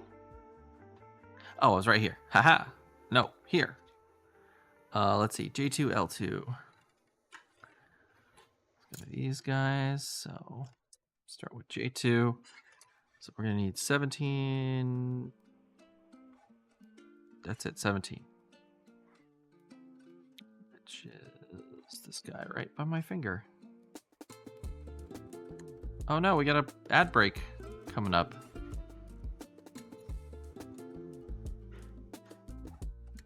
All right, chat, here's the plan.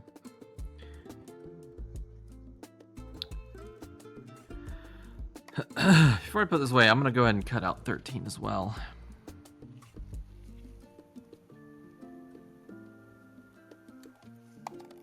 Oh. 13 cut itself out, apparently. And then we're going to need J2 for a lot of the upcoming steps, so...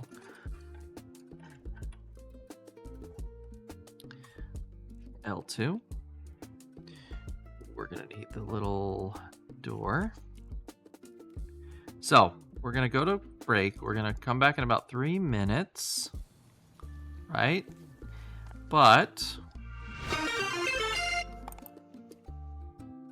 Valde, thank you for the raid. Welcome in, raiders. I'm Retro VT. I'm a time traveler from the year 2221. Come back to your timeline to categorize bits of your culture from the 1980s, 90s, and early 2000s. Mostly retro video games, but we also do Gunpla. Ta-da, Gunpla. So if you're into retro video games and Gunpla, give us a follow. Come hang out. Chill on the couch. Listen to some lo-fi. I'm just having a good time. But yeah, welcome in, raiders. What are y'all doing over on your channel? Oh, hey, two people raid is just as valid a raid as a 40-person raid. What kind of games do I collect? Anything from starting at the Nintendo Entertainment System up through the Sega Dreamcast.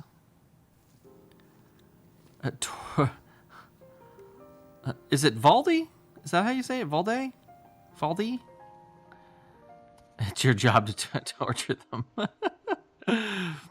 Building the Master Grade MGSD wing? Valde? Okay, I had it right the first time. What is an MGSD? A Master Grade Super Deformed? Like, wait, what? I don't think I've heard of one of those before. Please help. Oh!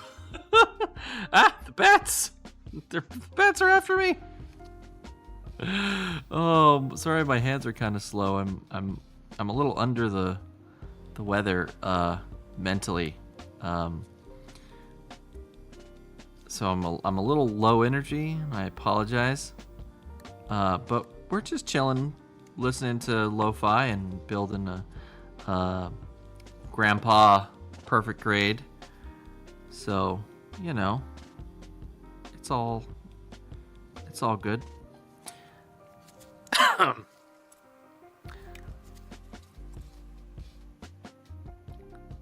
Playing music and talking NES. There's only 3 Master Grade MGSDs. So is it really Master Grade Super Deformed? Like, is that actually what it is? It's an SD Gundam with an inner frame. Like the whatever the CSSD?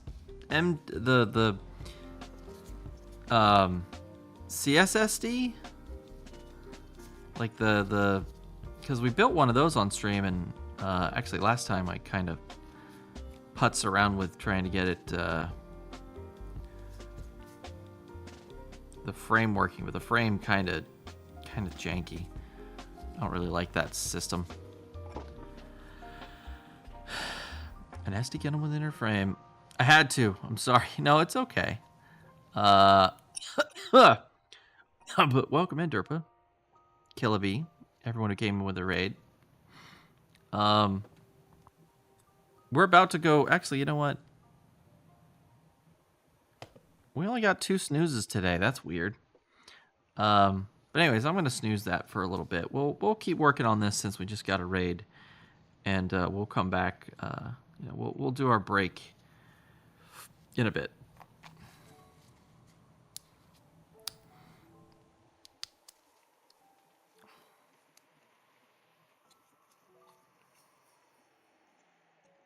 Oh, what's the other piece?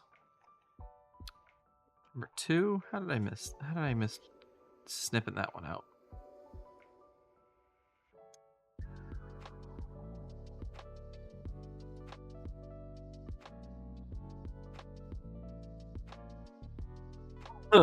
Excuse me. Oh, this cough just came out of nowhere.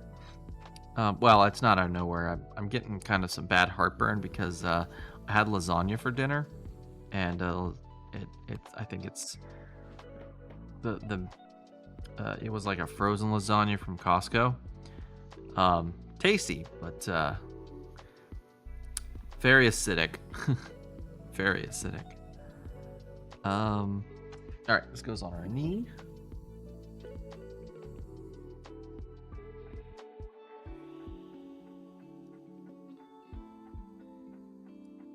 Nice. I like these knee panels. I like these knee panels a lot. They're very silly. All right, and we need number 7.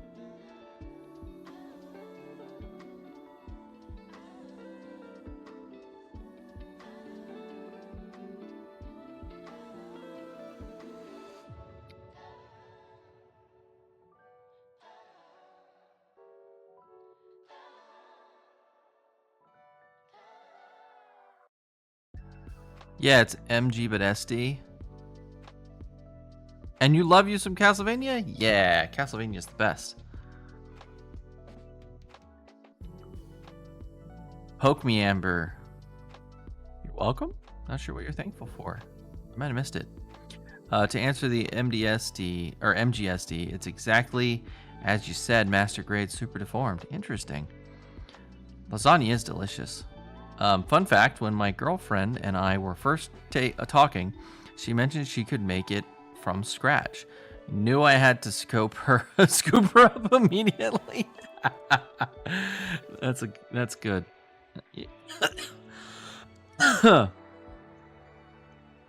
Gotta love someone who can cook a good lasagna. That's someone to have in your corner.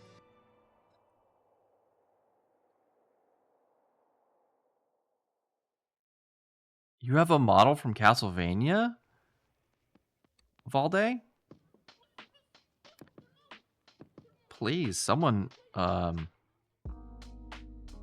elaborate. Tell me more.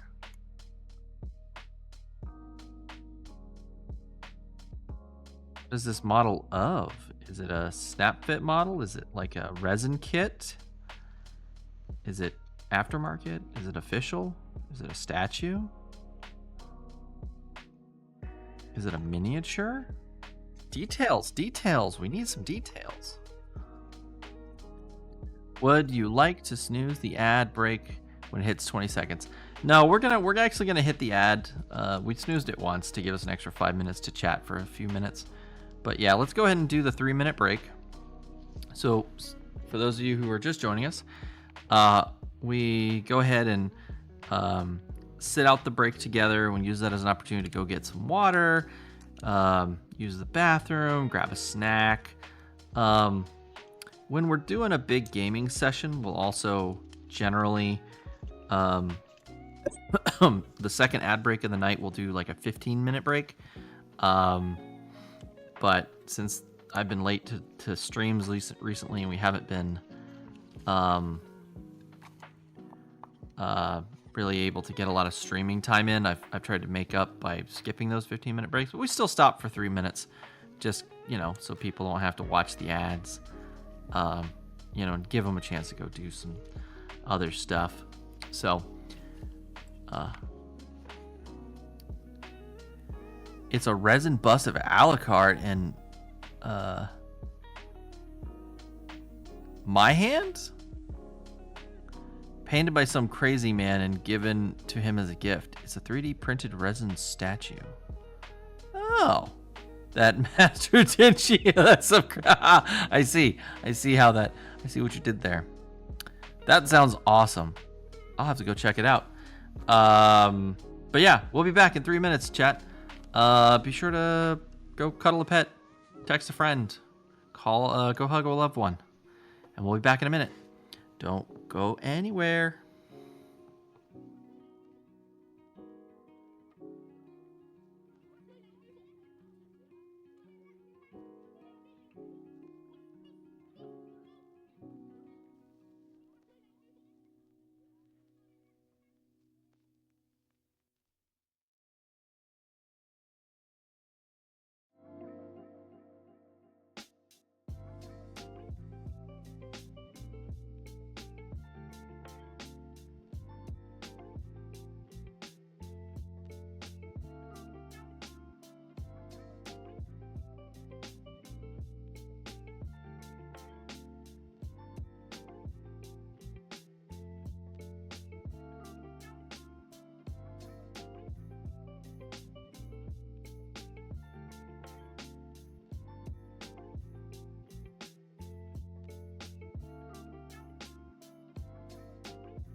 Welcome back, everybody.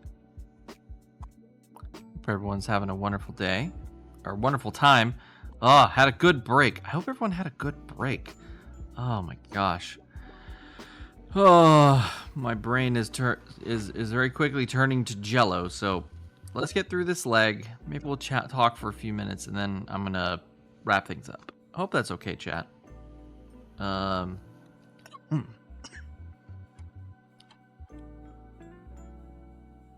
Also, Tenchi is one of my favorite anime. That's a really great show. The original Tenchi OVA is, I think, one of the best things that come out of the 90s anime scene. Not a super huge fan of some of the other shows that followed up the original OVA, like what was it, Tenchi in Tokyo, Tenchi in Love. There was another one, I can't remember, but it was pretty okay. There's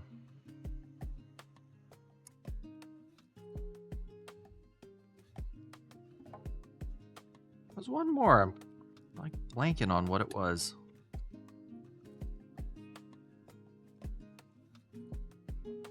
Unless Master Tenchi is a reference to Tenchi. Well, no, that guy was Tenchu, wasn't it? The stealth assassin game on PS2. Was it Tenchu?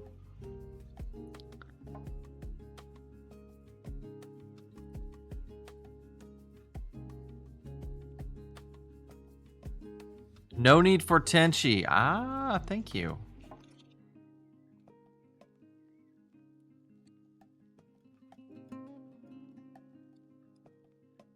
Yeah, I wasn't a big fan of all the other... I mean, they were good. I watched them. But, like, I don't know. Tenchi Muyo was just so perfect. Like, also, what a way to introduce, like, a show with that, like, scene at the beginning with Ryoko, like, fighting Tenchi at the school on the like, was that the roof of a school? Like, what an absolute silly, like, wonderful way to start kind of a basically romantic comedy. These two characters fighting with, like, lightsabers on a school, like, roof. And, like, one of them getting their hand lopped off. Oh, very silly. Tenchu Assassin? Yeah, it was something. Tenchu Stealth Assassin. Yeah.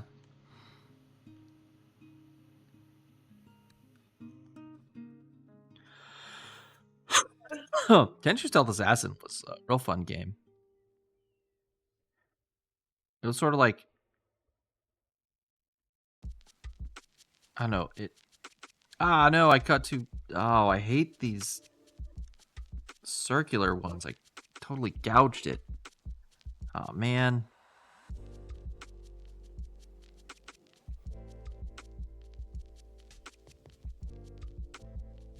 Let's try to recover it a little. Oh, I think I'm making it worse.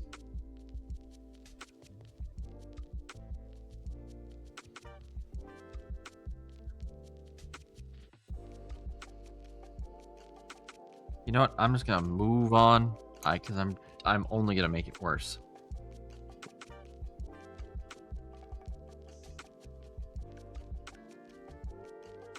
Get all those bits of plastic away from our build surface here. Uh-oh. So I got more nipping to do.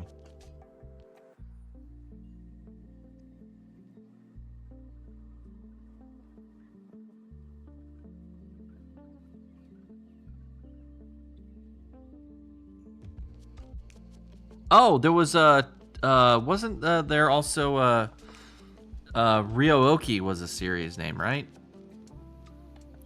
There was another one about the little bunny rabbit that turned into a girl during that series.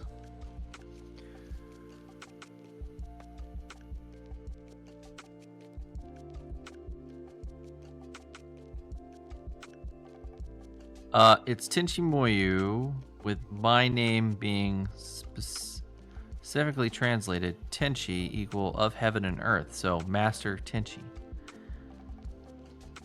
Trash can the whole thing. Start over. Ah!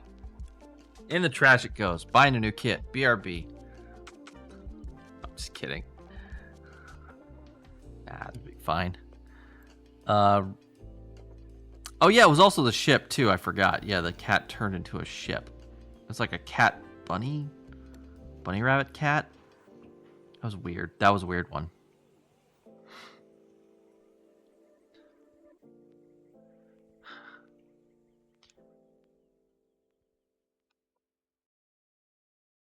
Yeah, barely an inconvenience. What's that guy's... What is the full thing of that guy says? No problem at all. Barely an inconvenience.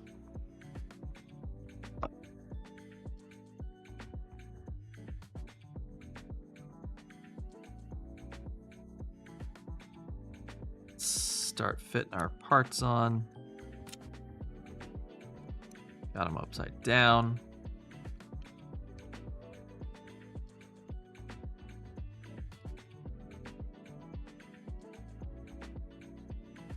Inconceivable. You keep using that word. I don't think that means what you think it means.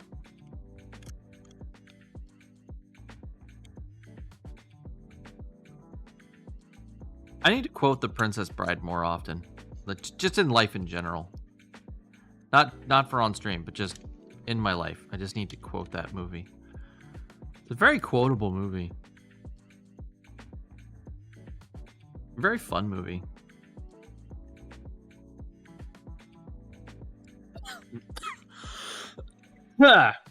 You killed my Gunpla. Prepare to die.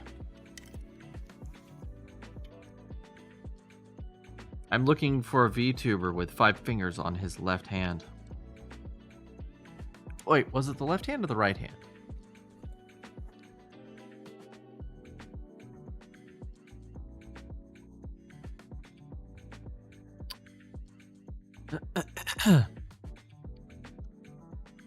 Wait, everyone has 5 fingers on. 6 fingers. Thank you.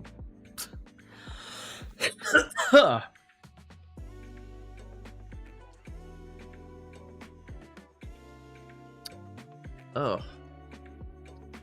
This is what happens when... Oh, I got some goo in my lungs. Why do I have lung goo all of a sudden? Chat, why do I keep getting lung goo? So much lung goo. Alright. Let's press forward. Alright, we need... L2, 4, and 3. It's these.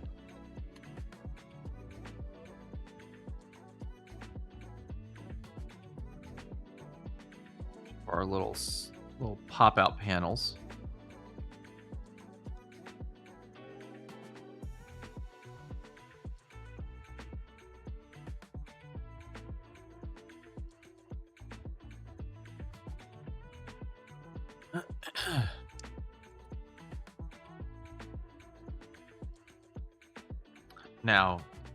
Now you must prepare to die. Oh no. It was his right. 6 fingers on his right hand. I'm assuming you've asked a real doctor and not just someone that plays a doctor on TV. I mean, with the way things are going, who knows? We might start using people who play a doctor on TV as doctors.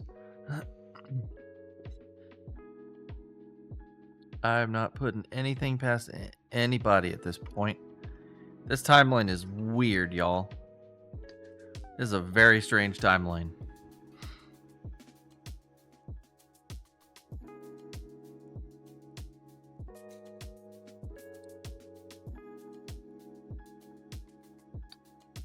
And while I'm not allowed to tell you where the divergence point is between my universe and your universe, I could definitely tell you it was well before we are at where we're at right now. This is all like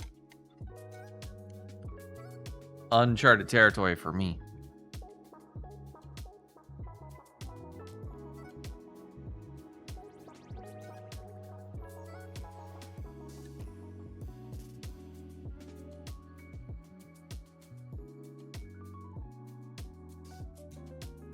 Your 80s, 90s, and aughts were the same as mine, at least same enough to do my archaeology work.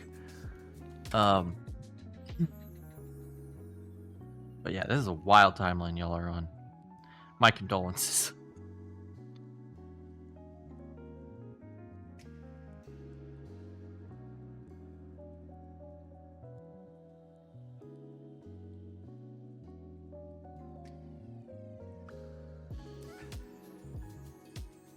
By the way, as I've said before on stream, Gunpla has nothing to do with my time traveling archaeology work. I just enjoy it. This is for me. This is my I'm not working right now, like, activity.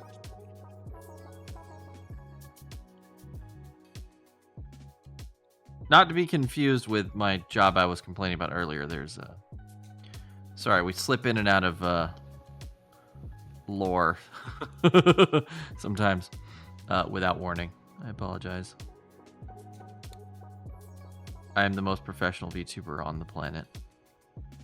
What's that term wrestlers use to talk about, like, staying in character all the time and, you know, acting like everything's real and telling everyone everything's real, even though it's very clearly not real? There's like a term. It was like a circus term originally, I think, right?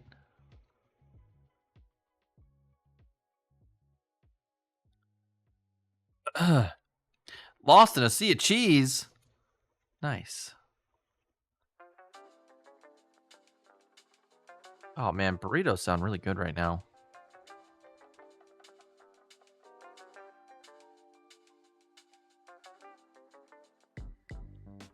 Man, being K-Fab? K-Fab? That sounds like a that does not sound like it would be a term in wrestling. It's really called K-Fab? Is that how you pronounce it?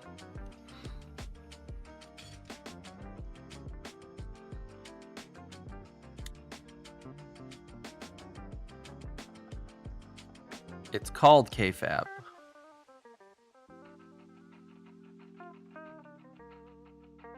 Kayfabe? How do I pronounce it? I'll have to look it up later. if someone can't tell me. But I was gonna say, VTubers are kind of like that. Like, they kind of do it a little bit, but like they're kind of like wrestlers who are like told that they're supposed to stay in character and respect kayfabe, but are kind of like half-hearted about it. Oh, our work to sand this side really turned out well. It looks very nice. It actually did turn out well. Okay, so that extra sanding and time we took to clean up that little bit actually really paid off. I'm really glad. Kafab? I'm bad at reading pronunciation letters. I'm totally a human, by the way. Just thought you yeah, Wireball is a human. Just so everyone should know. Why the hell this Gundam kit feet much shorter than the normal HG Gundam? I don't know. Is it like that in the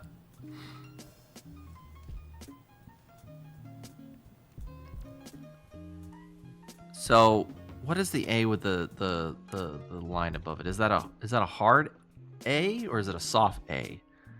Is like an A or an ah?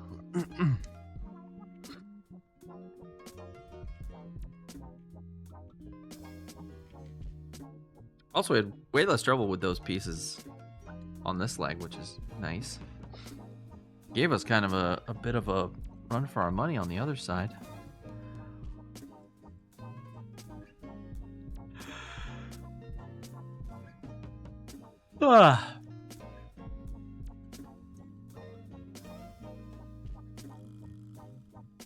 Not the ah. So it's A, K-Fabe? K-Fabe?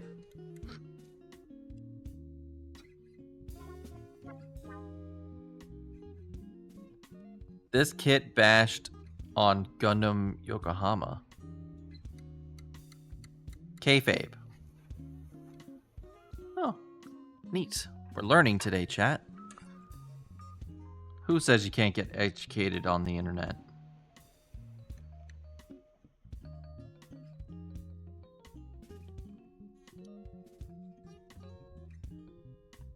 Yay, red plastic, my favorite.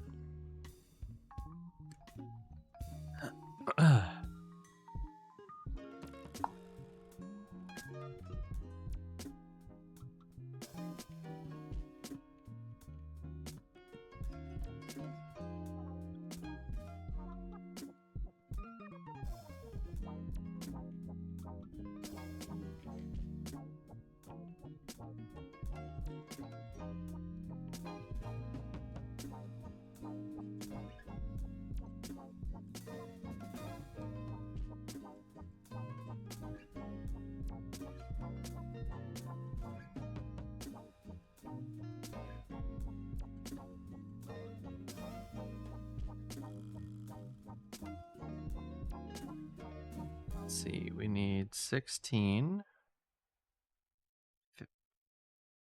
15, 16, 17. All right, that's easy.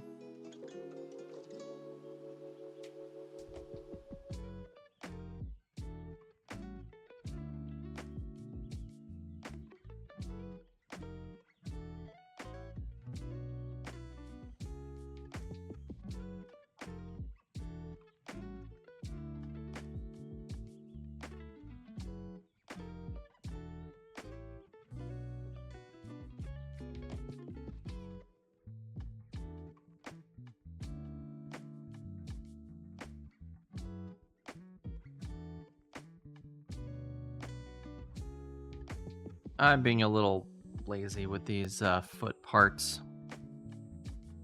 Actually, let's not be lazy with this one because this one's got that extra flashing that somehow got onto it.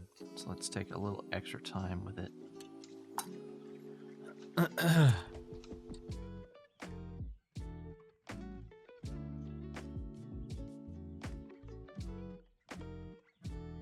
Oh, base, not bashed. Oh, sorry.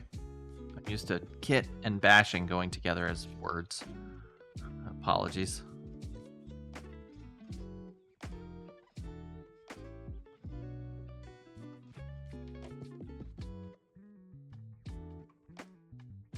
Whenever I hear the word bash, I also think of bish bash bosh. Like what the SAS, is it the SAS operator says at the beginning of at the end of rounds? Bish bash bosh.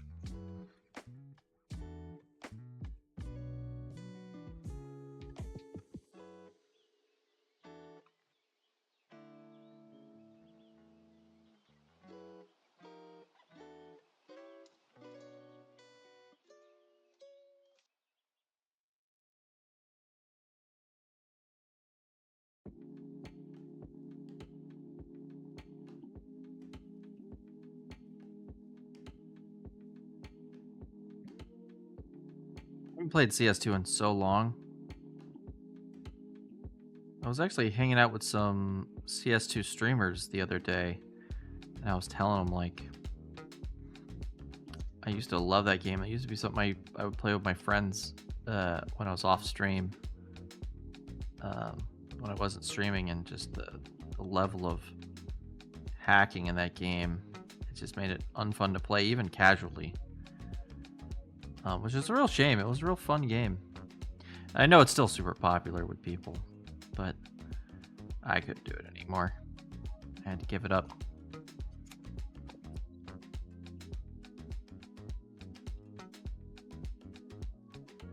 The eye sticker for the split in 2. I'm not gonna put that sticker. If I put it, left eye will be going far left and vice versa. Oh no. So the eye sticker doesn't quite line up right, huh? I kind of hate the eye stickers. I wish they would just use different colored plastics, like they did for this model, which I appreciate. I got a real bad stress mark on that. Ugh. That's annoying.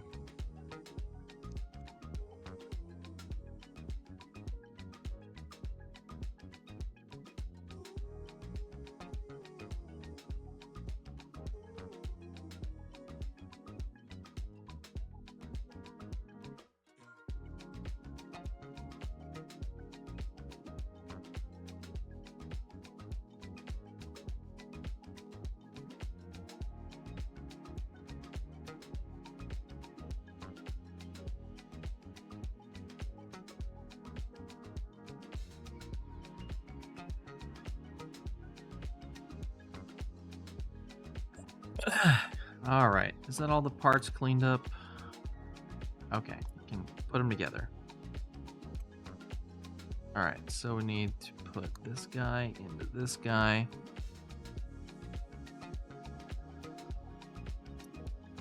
Ah!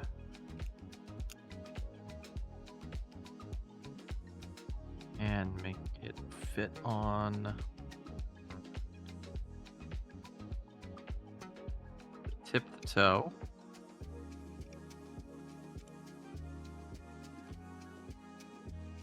Oh no! Oh, there we go. Toe door flap. Didn't look like it was gonna go on there for a second.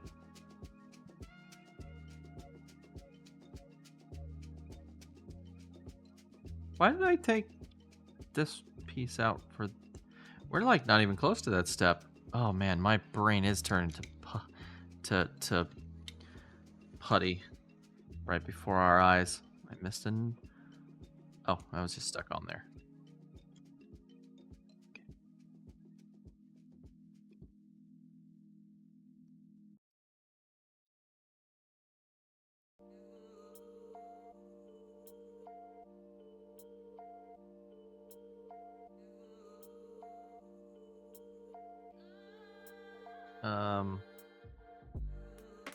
This piece goes up under the toe. All right, nice. Very handy dandy.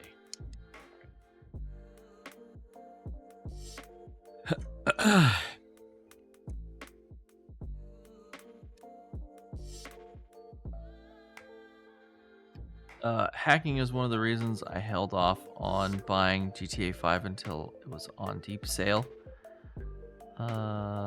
Let you do most of the stuff. Private worlds, nice. Get kicked to empty world or have some peace for half an hour before people started joining. Yeah, I've never played GTA Online or GTA 5. I'm really curious to see what they do with GTA 6 as far as pricing goes. I think they have a really funny opportunity to go ahead and just absolutely like stunt on every other game developer by just releasing it for like $30 or something stupid. They won't do that, but it would be just the most hilarious thing to do.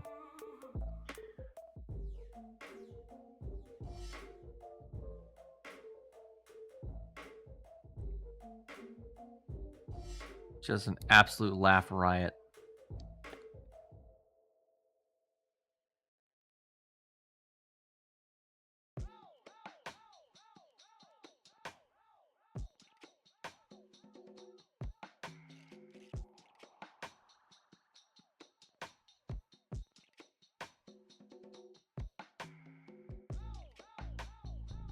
Oh, that went very badly.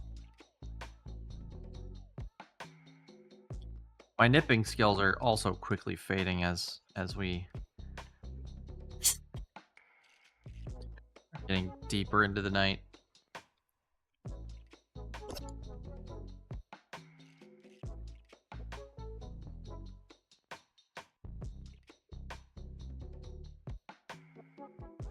Not that my nipping skills were that good to begin with.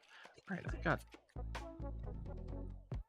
little plastic bits everywhere. Getting in the way of things.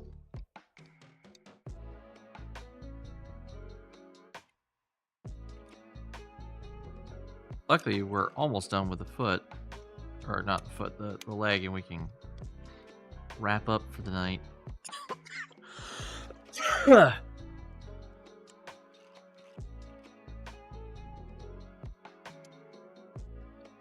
That piece out already. We need 13 off of this guy.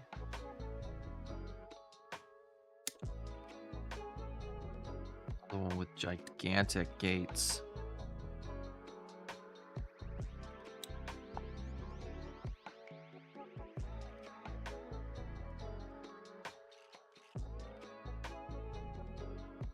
Like how there's just like literally a single piece on here. No, does that go on the front? Oh yeah, that goes on the front. Yeah, we're gonna be holding on to that sprue for a long time. All right. And oh, this is the last part of this guy. Nice.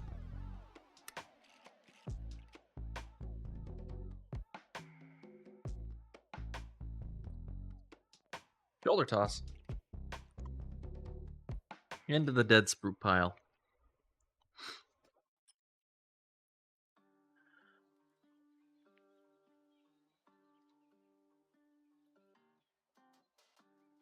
Or announce on 2020 April Fools on 2026 that the price will be $300 per copy. And they go on to say that they'll be discounted to $150 per copy if you sign up for the next. If you sign over your next of kin. Oh, Rock. I mean, that would be a pretty funny joke too.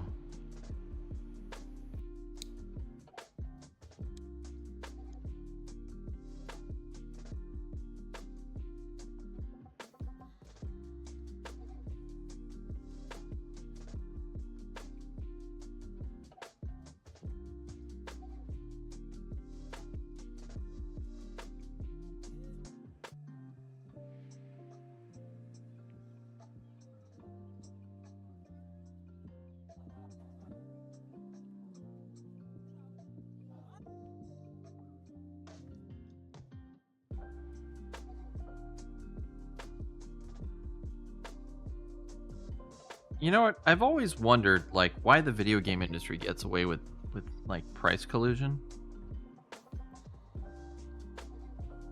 Because technically, you're not supposed to discuss with your peers in an industry what your pricing is.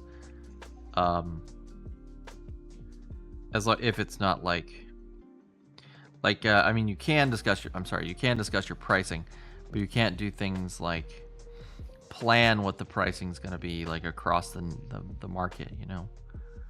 Like I can't come up to someone and be like, hey, I'm thinking about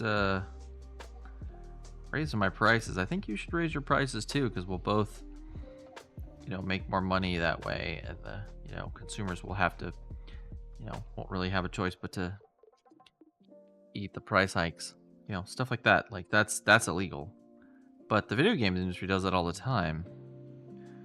So like, do I just not understand things correctly, or is there some exception for entertainment products that, like, maybe that's it? Maybe it's a different rules for entertainment? Not sure. Because yeah, like movie theaters do the same thing. Well, actually, I don't think movie theaters actually collude. I think they just, everyone just silently agrees to match pricing.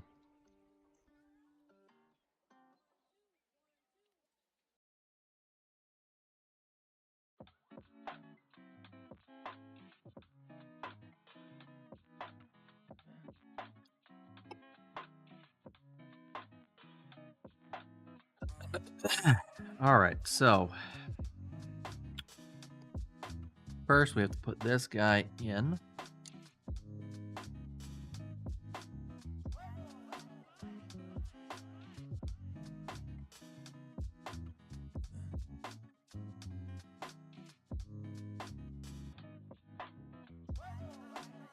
These little bits of plastic are really getting in the way. There's so many of them.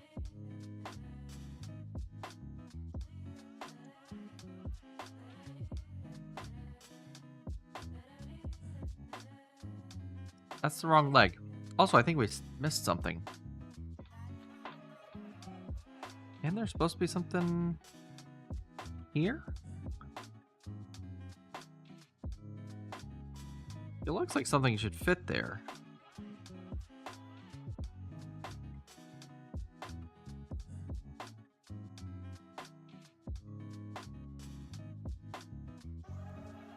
Yeah, we did. We missed J1 number 7. Let's come back for that.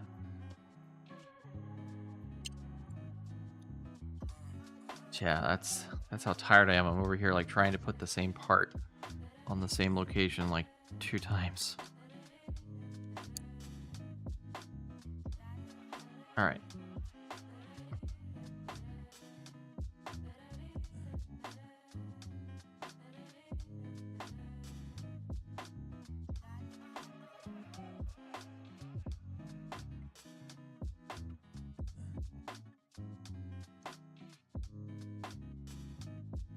Maybe I need to like find a way to like capture those plastic bits that are coming off when I cut the nubs and do like shaving of the parts. All right, we need J17 and J27. So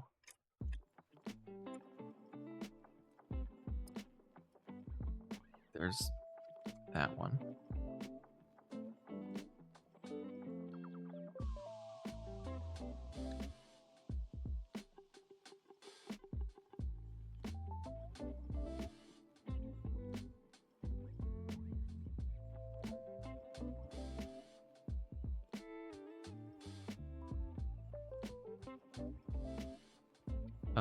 Oh. Are we done with this sprue? Yeah, we are.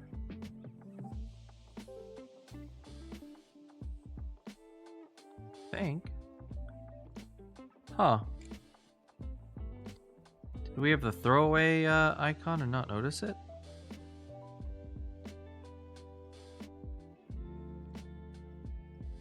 Huh. Oh yeah, here it is, J1. All right. Ow, that one hit me in the face.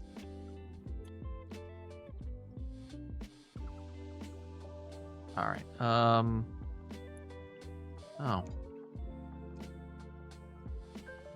You're not supposed to be there.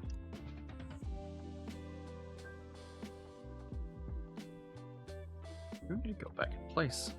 Little piece of armor. All right, we're getting distracted.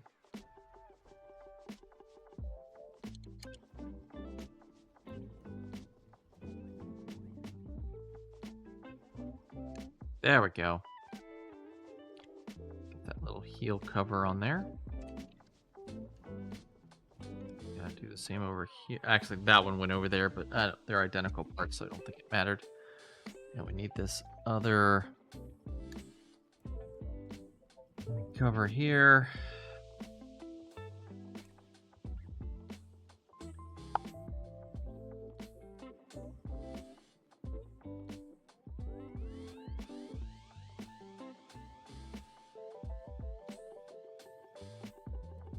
Do our 2 snip technique. 2 to 3 snip technique. That looks that turns out so well.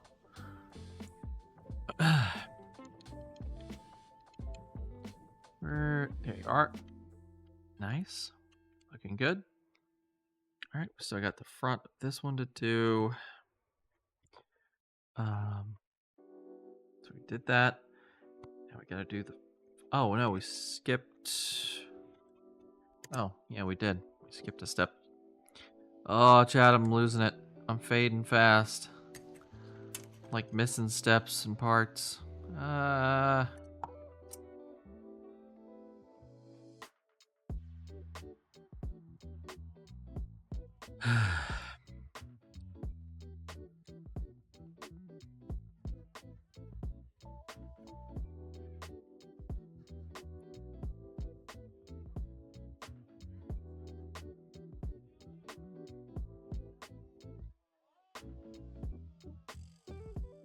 Actually came out really well.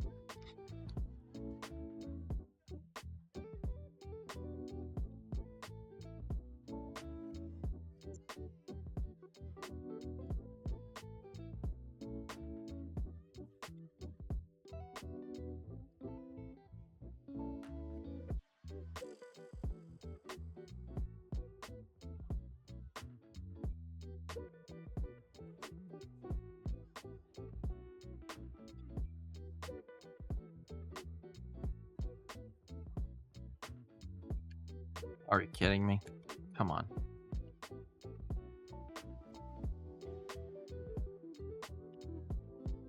Oh, this side didn't get... This side missed the hook. Oh, crud. I don't have a spudger nearby. Oh! Erase that. I do have a spudger nearby. You have spudgers.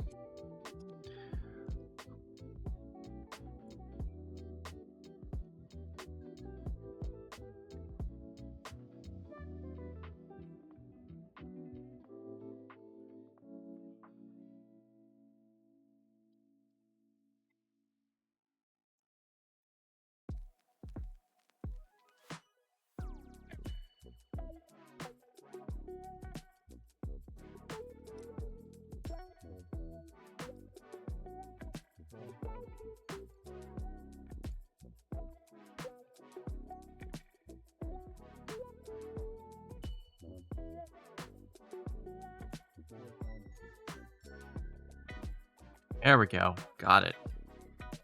There's like a little lip underneath there that it had to sit on that I missed when I pushed it on the first time. All right, cool. Got that done.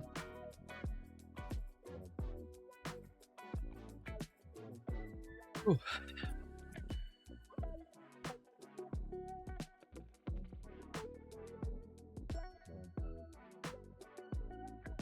All right, we just got this piece to do, and then the bottom of the foot, and we're done. We're so close, chat. That's for the back of the foot. Let's not forget that this time.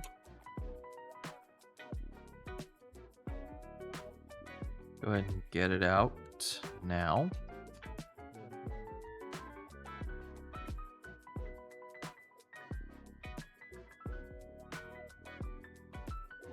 A little Achilles heel plate.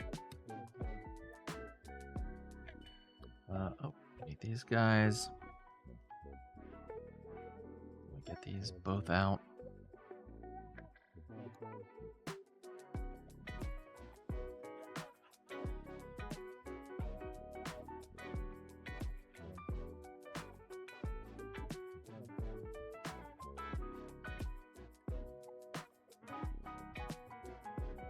All right, shoulder toss into the pile.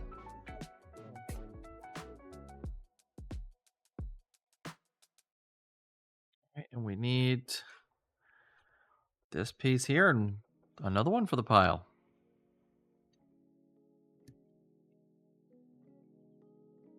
Nice, good job, Kay.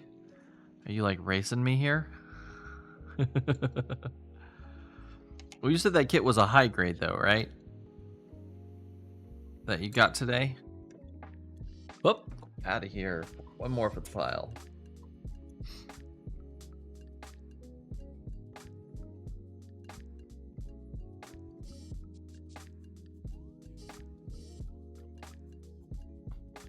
It's a HG, yeah.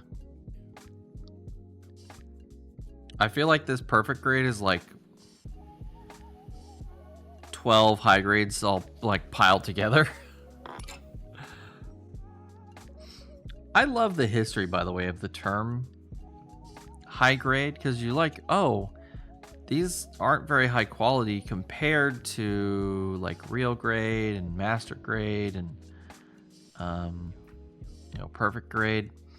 Like, why do they call this one high grade? Is this just like some marketing guff? And actually, it's kind of not. I learned that back in the day, I think like the 70s, early 80s, Bandai's manufacturing of their model kits wasn't as sophisticated as it is today. And they came out with they had a line of ones that basically just looked like kids' toys. And then they would come out with, much later, they would come out with what they called the high grade kits, which had way more detail than the normal kits that they were putting out. Oh, I put that in backwards. And so before, it was the normal kit there was like normal kits that just didn't have a great grading or anything, and then there was the high grade kits. Okay, I'm doing something wrong here. Let me actually look at the instructions.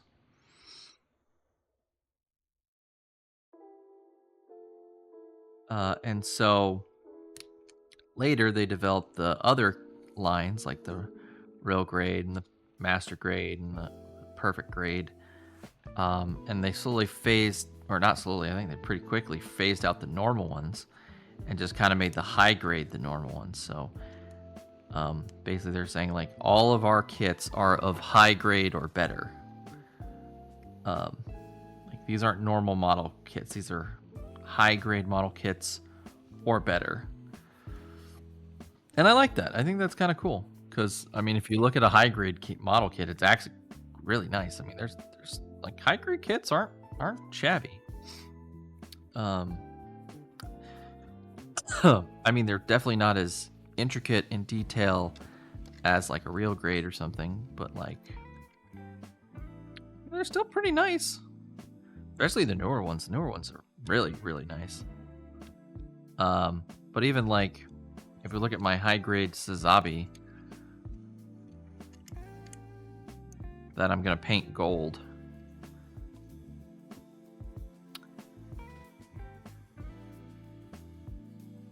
All right, we have armored legs. Look at that, chat. Armored legs.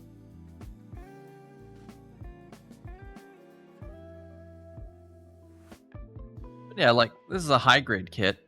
Actually, my high grade kit doesn't have it has pointy V fins. Oh, you got Dusty somehow. But I mean, compared to... I mean, this is a pretty well-articulated and detailed model, you know, all things considered. Like, compared to, you know, other kinds of models. That's fairly high quality, you know? So, like, yeah, it's a high grade, but I mean, look, I mean, it's still pretty nice. No. I think we look at high grade as, oh, they're the... You know, at least when I started the hobby, I was like, oh, high grade. Oh, those are the crappy ones. But no, I mean, they're still nice models.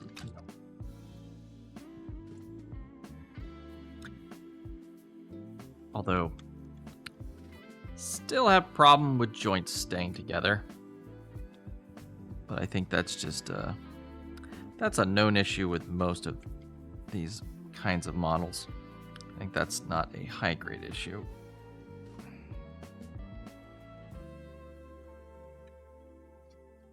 There we go. Arm wasn't on very well. It seems I hadn't pushed it all the way in. But I mean, it's got a ton of articulation and detail. You know, can't say the high grades are bad.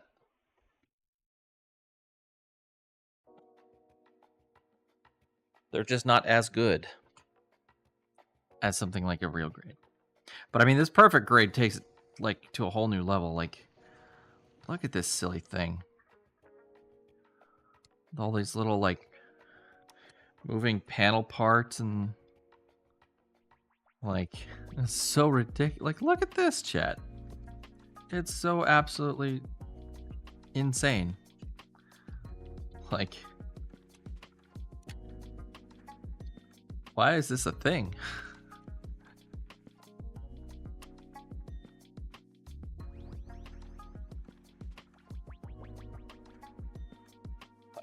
This is so silly. All these cool, like, moving panels and stuff.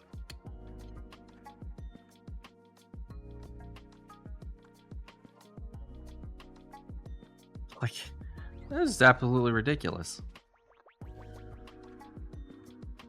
Like, might even be overkill. Not that I'm complaining. I really like it. I think it's fun. But I mean, come on, that's a bit much, guys. It's a bit much. But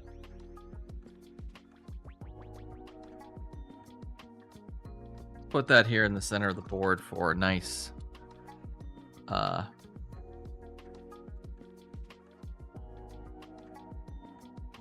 nice thumbnail shot for the VOD later.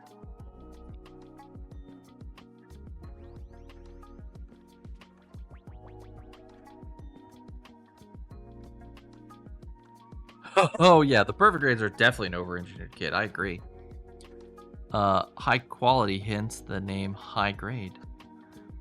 Oh, I must go lurk mode. I propose the following raid message when the time comes. The round peg goes in the square hole.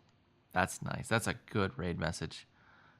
Wireball. All right, y'all. I hope you had fun tonight. I sure did.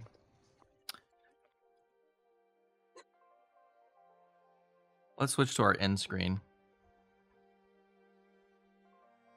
And let's get our credits rolling.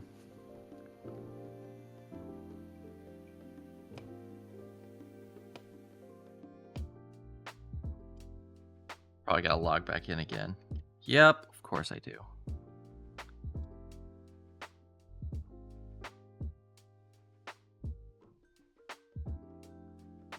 Yeah, it's been a while since I ran the credits, so my login expired, I think. All right, there we go. Logged in.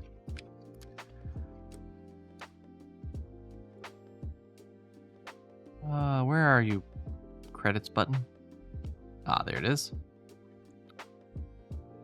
All right. Roll them beautiful credits.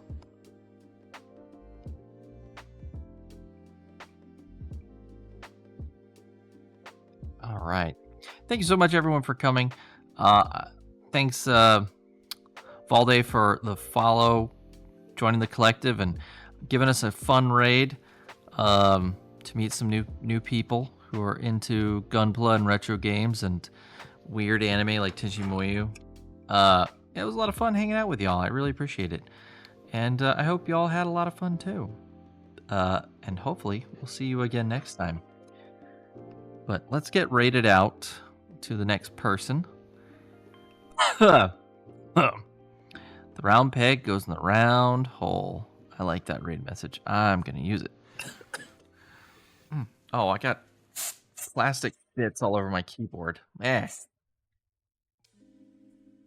out of there.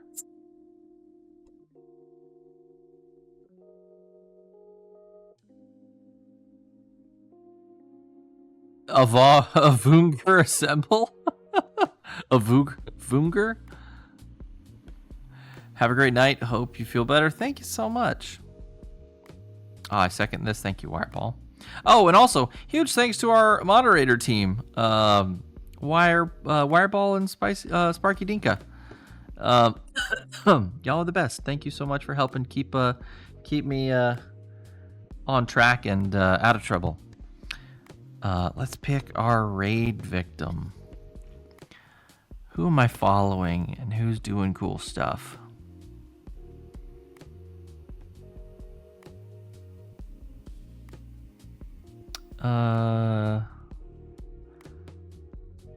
Papa Day's playing Mario 3. Oh, that'd be fun.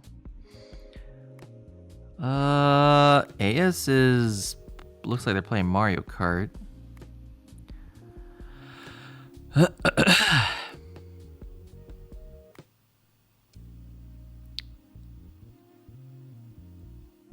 Story night with Celine.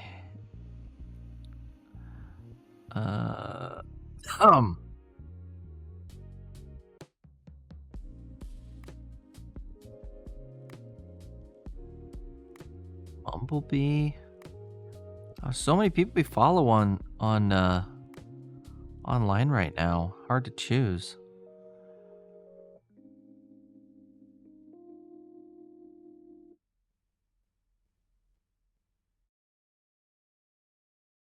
You know what? Let's go raid Papa Tate because they're playing one of my favorite games, Mario Brothers 3. I think that's a good idea. All right, everybody. Once again, thank you so much for coming in, hanging out, having fun with me today while I put this really ridiculously over-engineered model together. It was a ton of fun. And I hope y'all had a ton of fun too. So, catch you later. Have a good night.